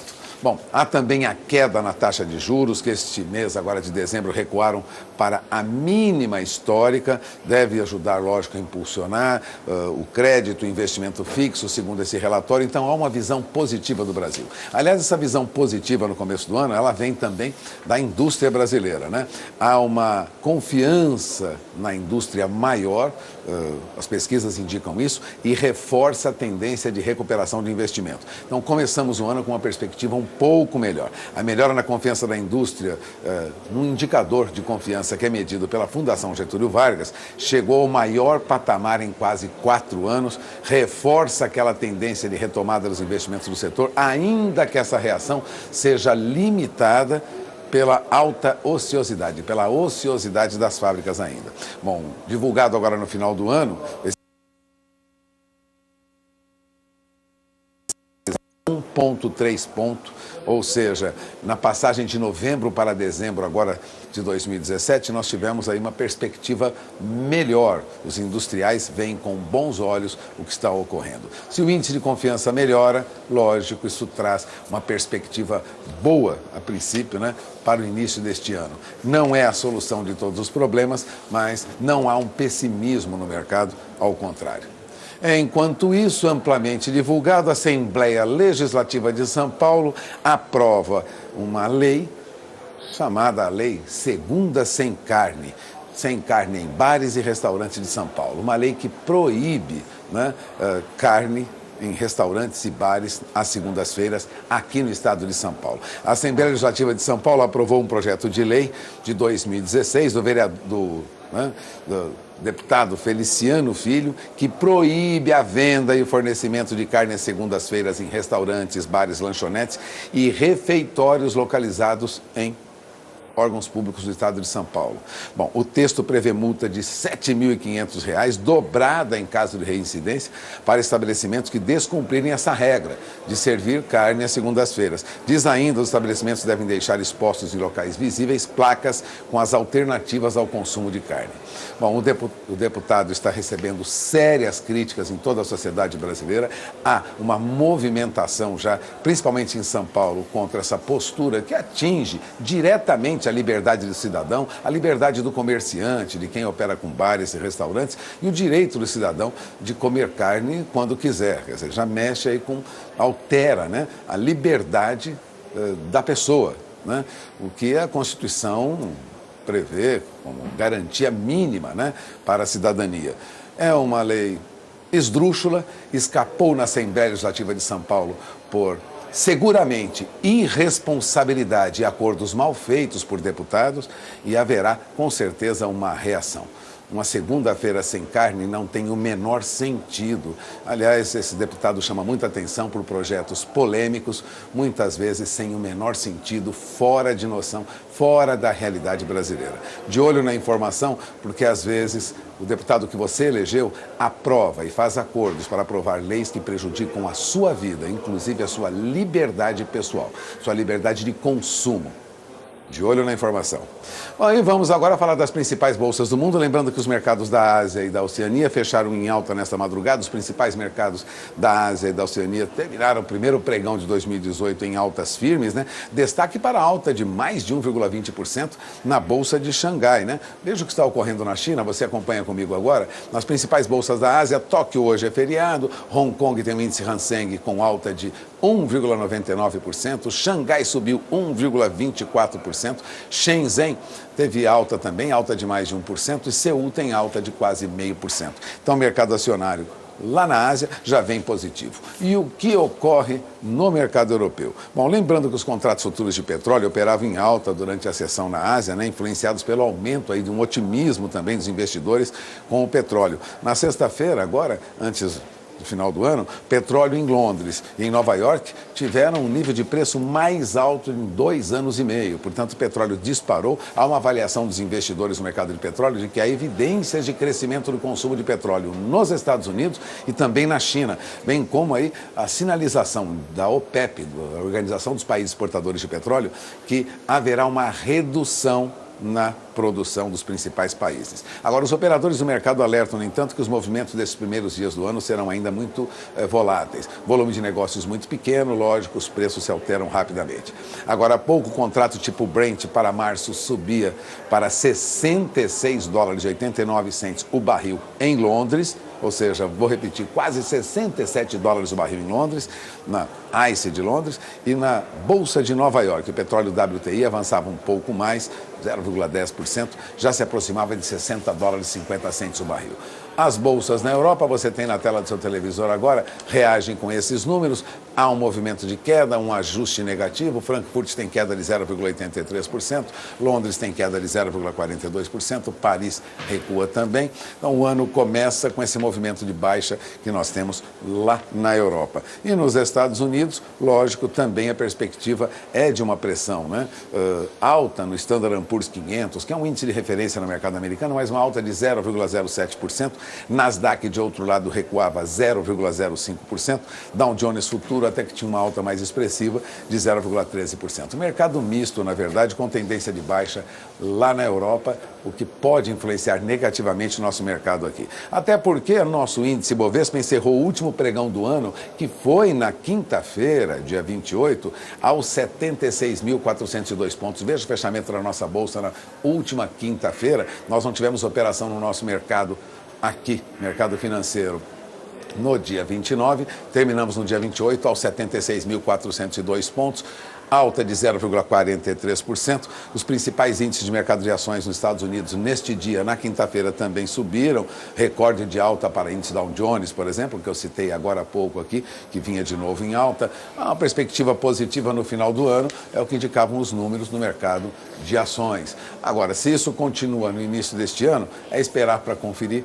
Também dependemos do movimento lá fora. O movimento lá fora deve estar fraco, porque algumas bolsas não operam em alguns países, né? Nos Estados Unidos há uma atividade reduzida hoje, né? O sistema eletrônico funciona, mas algumas bolsas não funcionam. Agora, no último pregão do ano, o que nós tivemos com o dólar, né? Veja, o nosso dólar fechou. O dólar reverteu o sinal quase no final da sessão, fechou com leve alta, né, ante aí o real, seguindo o comportamento do câmbio no exterior. Então não foi muito diferente do que ocorreu em outros países. Mas este número é o número do dia 28. Lembrando, na sexta-feira não tivemos operação no mercado financeiro. R$ 3,31 mais 50, leve alta de 0,06%. Esperar para conferir, daqui a pouco nós teremos o início das negociações com o câmbio aqui. Provavelmente o dólar se mantenha durante este primeiro.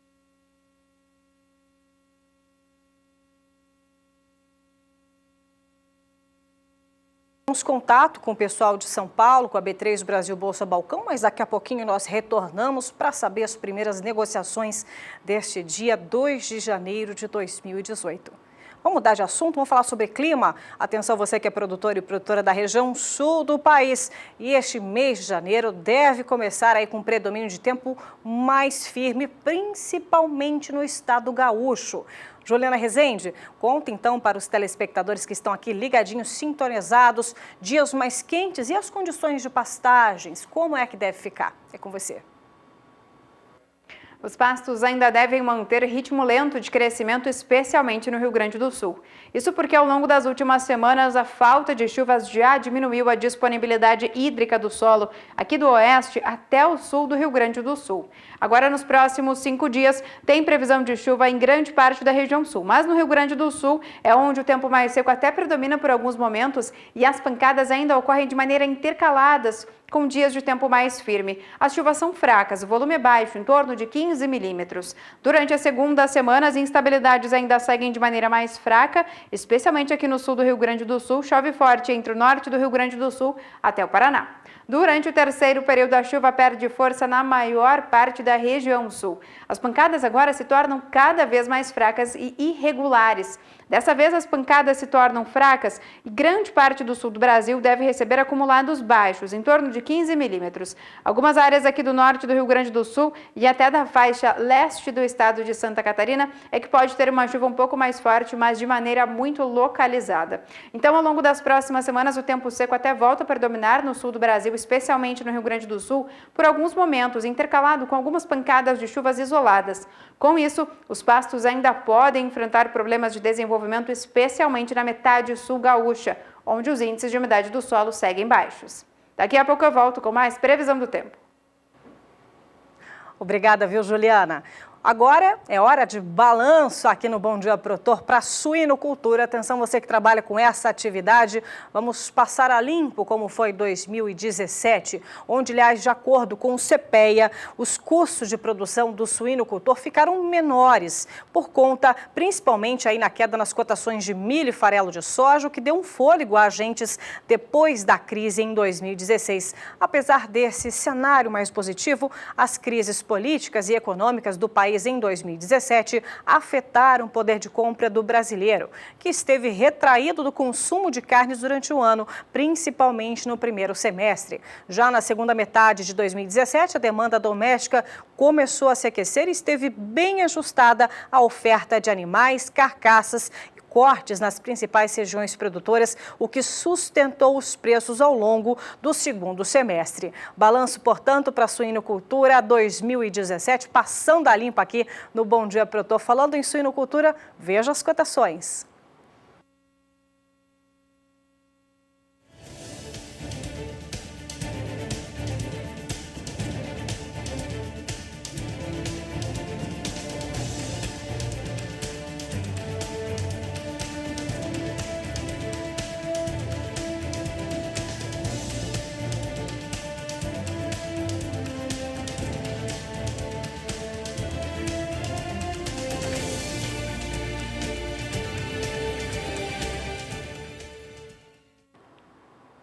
E da suinocultura, partimos para a avicultura. Atenção, você que trabalha com aves aqui no Brasil. Informações para que você possa ver também as últimas informações. E olha, em 2017, o contrato também de importação de carne de frango firmado entre México e Brasil foi renovado até dezembro de 2019. A informação foi divulgada na semana passada pela Associação Brasileira de Proteína Animal, ABAPA, após confirmar a publicação no Diário Oficial mexicano. A informação sinaliza um cenário positivo para os avicultores brasileiros, visto que desde que a negociação foi iniciada em 2013 pelos dois países, o volume de carne comercializado para o México foi superior a 100 mil toneladas. Segundo o presidente executivo da associação, Francisco Turra, além de confirmar o fluxo de negócios já consolidado entre Brasil e México, há ainda expectativa de que novos fluxos de exportações se construam a partir da renovação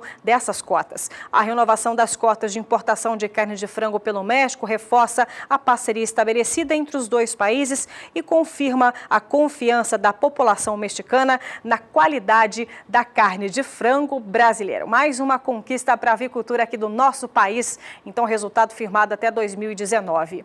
Agora nós vamos para o intervalo comercial e você, claro, tem ficado com as mensagens de final de ano. Agora é o ministro da Saúde que vai trazer uma mensagem bem otimista para você. Eu volto já já. Estamos crescendo economicamente, a crise está sendo debelada, aumentando o número de empregos. O Brasil precisa retomar crescimento econômico, oportunidade de emprego, a arrecadação para poder atender melhor a população.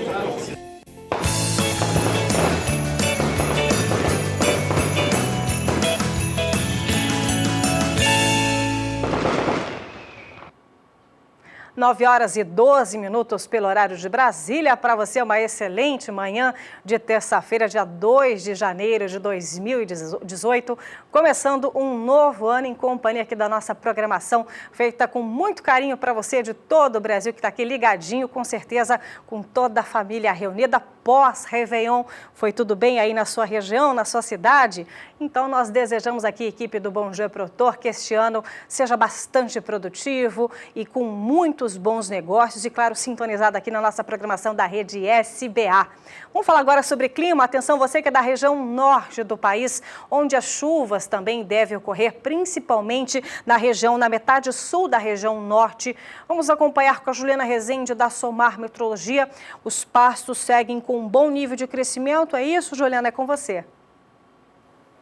Isso mesmo, com instabilidades tropicais frequentes na região norte, os pastos conseguem manter bom ritmo de crescimento e ainda bom potencial produtivo. Os índices de umidade do solo seguem muito elevados na maior parte da região nortista.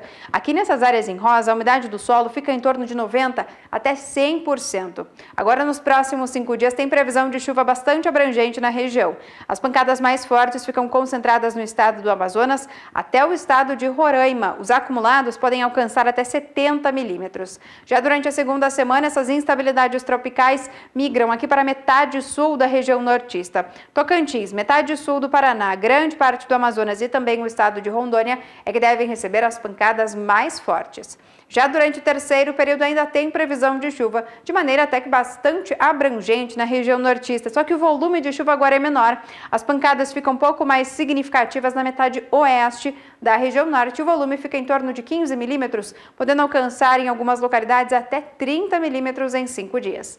Então, ao longo das próximas semanas, segue tendo previsão de chuva frequente e ainda pancadas de forte intensidade nas principais áreas de pastagens da região norte. Então, grande parte da região nortista segue mantendo a umidade do solo mais elevada e os pastos seguem com bom ritmo de crescimento. Hoje eu encerro por aqui a minha participação. Até mais! Obrigada, viu, Juliana? Então, amanhã você retorna com a previsão para todas as regiões aqui do nosso país. B3 chegando nesta manhã de terça-feira, 2 de janeiro de 2018. E é para lá que nós retornamos conversar com Walter Pulga Júnior, que tem até uns minutinhos a mais para poder passear pelas commodities brasileiras. É com você. Olha, Elaine, nós vamos falar do que há de positivo no mercado e o crescimento de venda de máquinas agrícolas, esperado para cerca de 10% neste ano, já mostra a confiança que os industriais têm e a confiança do homem do agronegócio. Bom, algumas empresas já encerravam, empresas que produzem máquinas agrícolas, encerravam o ano com um crescimento acima de 10%, ou seja, em 2017 tiveram um crescimento superior. É o caso, por exemplo, da LS Tractor. Bom, o diretor da LS Tractor, o Astor Kilp, conversou com a jornalista Sarah Kirchhoff aqui na Bolsa recentemente e ele mostra a perspectiva para aumento de venda de máquinas agrícolas. Acompanhe. Astor Kilp, da LS. Seja bem-vindo ao SBA. Depois de 2 anos, então, o mercado finalmente começa a se recuperar. Bem-vindo mais uma vez. Muito obrigado pelo espaço, a gente poder conversar um pouco com o mercado. Sim, o mercado de tratores, depois da queda de 2014, 2015, um ano difícil, ano passado já um pouco melhor e esse ano com sinais efetivos de recuperação. Eu acho que a própria economia, a própria resistência do agronegócio, que vem se mantendo forte no mercado internacional, trouxe o cliente de tratores um pouco mais para os negócios esse ano. O mercado cresce alguma coisa em torno de 6,4% esse ano em relação ao ano passado. Certo, já é uma recuperação, né? E nós conseguindo fazer um número bem acima disso ainda. É o nosso melhor ano, a LS está há 4 anos no Brasil com produção localizada e esse ano nós estamos nesse momento, fechamento de novembro, com 55% de crescimento em relação ao ano passado. Isso consolida a nossa máquina numa posição de mercado. Certo. A que se deve esse crescimento aí tão diferente do crescimento do setor do modo geral? Eu acho que com 4 para 5 anos de mercado, a máquina começa a se mostrar realmente uma opção interessante para o mercado. Quem comprou está recomprando, uma tecnologia de até 100 CV que realmente trouxe algo diferente para o produtor, nas várias opções aí de mercado, né, no mercado de café, no mercado de grãos, no geral, no pequeno e médio produtor, até o grande produtor. Né, e as novas tecnologias que a LS trouxe, agregou este ano para o mercado, como um sistema de proteção de motor, proteção eletrônica de motor, que traz uma segurança exclusiva para o usuário da nossa máquina, onde esse proprietário da máquina vai ter a garantia de que não vai ter avaria no motor por temperatura ou por problema de lubrificação. E também a questão de telemetria, que é a tecnologia de gestão de frota. Certo. São opcionais para tratores até 100 CV. Uma tecnologia que até então só disponível para tratores acima de 150 CVs aí no mercado. Né? Isso nos trouxe um fôlego também adicional. E com isso a marca vai se consolidando, né? Como você falou. Devagar, com muito trabalho, muita dedicação. Você precisa estar muito presente no mercado, né? E os equipamentos performando, né, respaldam, né, o crescimento de mercado.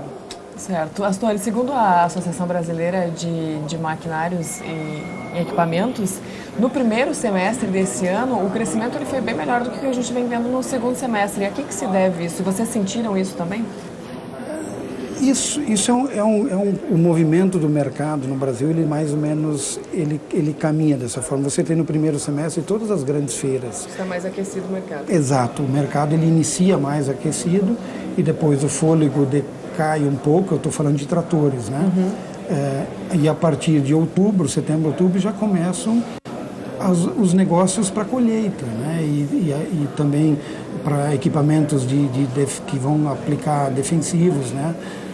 E o negócio de tratores naturalmente cai. Então o movimento do mercado brasileiro ele é assim. Então o grande fôlego até agosto, setembro, e depois vai perdendo fôlego. Movimento natural. Então nosso primeiro semestre aí vem puxando próximo dos 20% em relação ao ano passado de crescimento. E agora deve fechar alguma coisa em torno de 6% do mercado como um todo, né? Certo. E como é que estão as operações por barter lá para vocês nesse momento e no setor de uma forma geral? A LS ela opera com barter hoje no mercado de café, né? Com negócios de troca trator-café, algumas com a operadora, né, na região de Minas. Estamos finalizando, né, o desenho de barter com operação de arroba de boi. Isso devemos operacionalizar a partir do ano que vem. Né, já praticamente consolidado, pronto os detalhes, né, de valores de arroba em relação à potência, ao equipamento. Mas esse é um mercado que nos interessa muito, porque para a LS o mercado de pecuária foi muito importante na entrada. Né? Esses 4 anos de mercado, 2 mercados foram fundamentais assim, para um crescimento bastante saudável e que nos está se consolidando esse ano. Foi o mercado de café, né, onde nossos tratores performam muito bem, e no mercado de pecuária. Mercado de pecuária que usa um trator para multitarefa. Né? Então, com um trator com opcionais de fábrica, né, com concha frontal e outras opcionais que agilizam a operação de pecuária, nos deu um posicionamento muito bom de mercado. Então esse é o nosso interesse também, de levar a esse cliente opções diferentes de negociar a máquina também, né? Que seja na moeda dele, né? Que a moeda dele é boi, né? Boi. Sim. Isso facilita. Vocês enxergam como uma boa oportunidade aí de mercado? Sim, com certeza, que vai nos trazer um ganho de mercado, certamente, no ano que vem também. Astori, com a taxa Selic abaixo agora já, né, diminuindo aí, vocês esperam um bom crescimento aí para o ano que vem dos negócios? A taxa Selic ela deve refletir talvez um ajuste de taxa de juros para o negócio de máquinas agrícolas para o segundo semestre do ano que vem. Com mais esse ajuste do Banco Central na semana passada, né, consolidou né, uma estabilidade de juros para o mercado. Isso também nos dá a certeza de que nós pelo menos não vamos ter aumento da taxa de juros para o ano que vem. Para o mercado de máquinas é muito importante a questão de segurança e confiança na estabilidade econômica, né?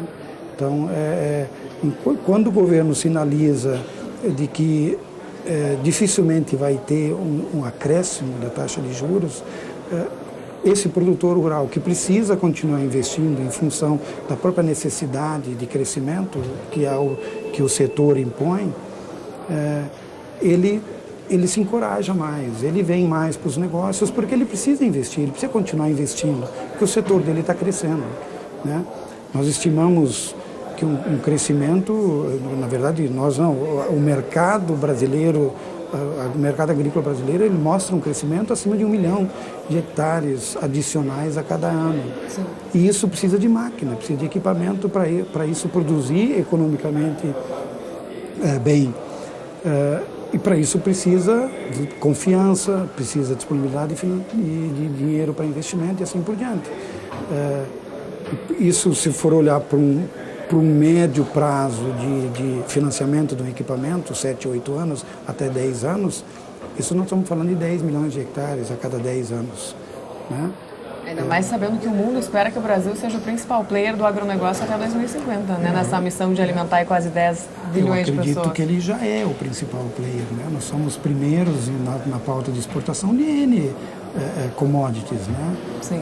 Soja, carne, café, açúcar e assim por diante, onde somos os primeiros mundiais em exportação. E devemos consolidar cada vez mais essa posição de primeiro, né? Os mercados hoje mundiais estão abertos para o nosso produto agrícola, né? Um produto agrícola que é produzido dentro dentro de normas de qualidade, né, e sanidade, e que o mundo exige, né? O mundo quer alimento saudável, ele olha para o Brasil.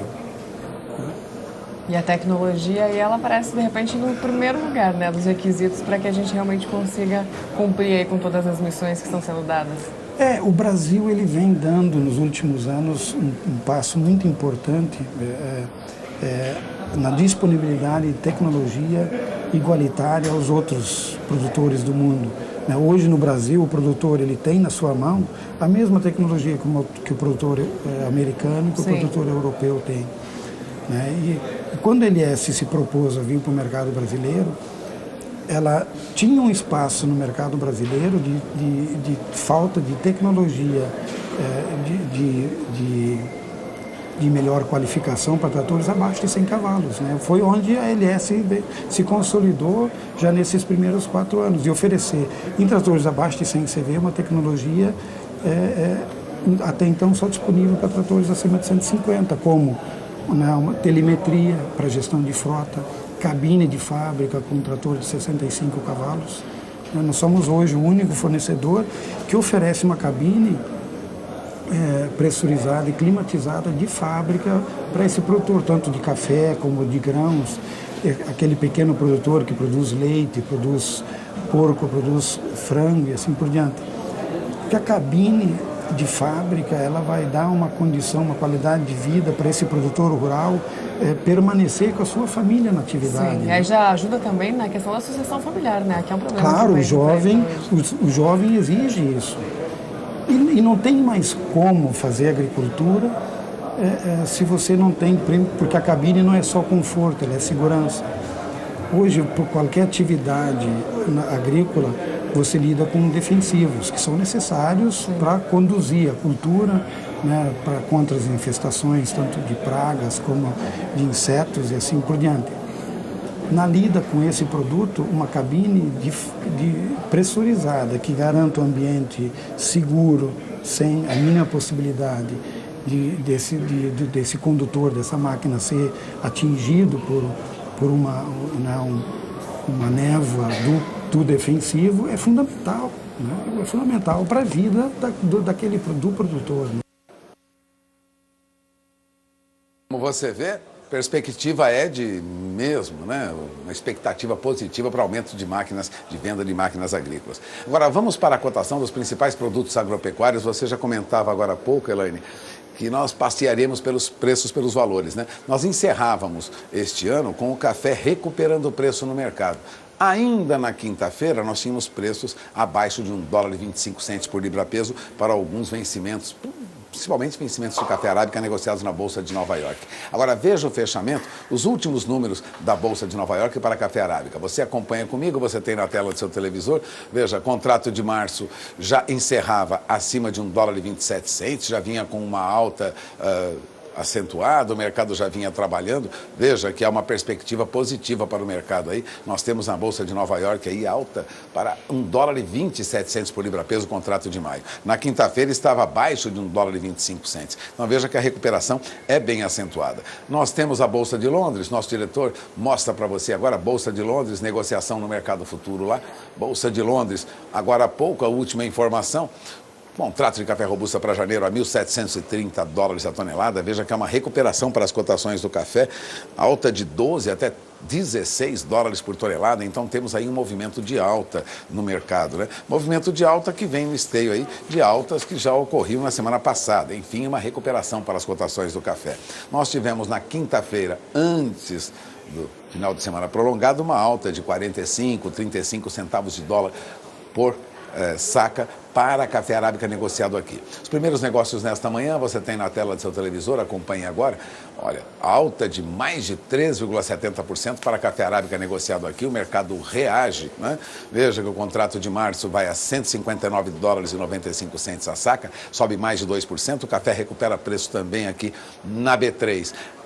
No vencimento de maio, alta de 2,14%, para julho a $156,20 a saca. Reparem que a alta é consistente para o café lá fora e também aqui. Então o ano começa com recuperação para as cotações do café. Lembrando que no mercado físico, ainda no sul de Minas Gerais e no Cerrado Mineiro, café arábica é negociado entre R$455, no máximo R$460 a saca. Portanto, em dólar não houve muita alteração.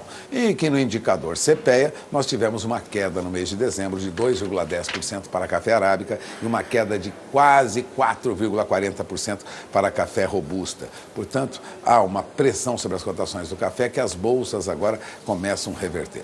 E essas são as principais informações sobre a evolução dos negócios no mercado do café, mas antes de encerrar, vamos para o mercado do boi gordo?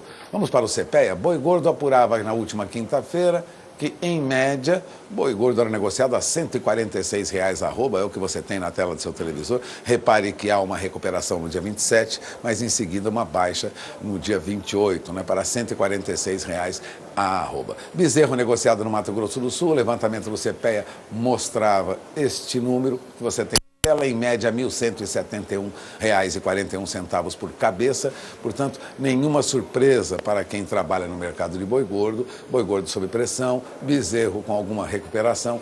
Não há grandes mudanças. E os primeiros negócios com boi gordo nesta manhã? Embora o volume de negócio seja muito pequeno, você tem na tela aí os contratos negociados agora, recuperação para as cotações do boi gordo no mercado futuro. Boi para janeiro sobe agora 50 centavos por arroba, vai a R$ 148,50 arroba. E o boi para fevereiro sobe mais de 0,5%, hein? Vai a R$ 148,40 arroba. E essas são as principais informações até este momento. Eu encerro por aqui a minha participação. O primeiro dia de atividade no mercado financeiro deste ano. É natural, o volume de negócios é natural, é pequeno, é bem menor e deve aumentar esse volume de negócios durante as próximas semanas. A partir de meados de janeiro, segunda quinzena, é que teríamos a retomada das negociações no mercado. Mas de olho na informação, teremos muitas oscilações nos próximos dias. Elaine, é com você. Pulga, excelente dia para você, começando 2018 aqui junto ao Bom Dia Produtor, e nós vamos ficando por aqui. Para você que está desde cedinho aqui acompanhando a nossa programação, muito obrigada pela sua audiência. Eu lembro que amanhã, quarta-feira, tem muito mais Bom Dia Produtor. Eu te espero a partir das 7h15 pelo horário de Brasília. Bom 2018 para você, excelentes negócios. E você que está descansando, aproveita bastante o descanso, que esse ano promete, viu? Até amanhã, tchau, tchau.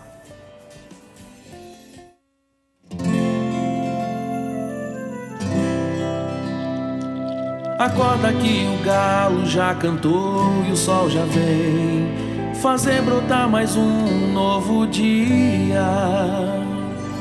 Lenha no fogão, café pra esquentar, e a bicharada no quintal, horta pra molhar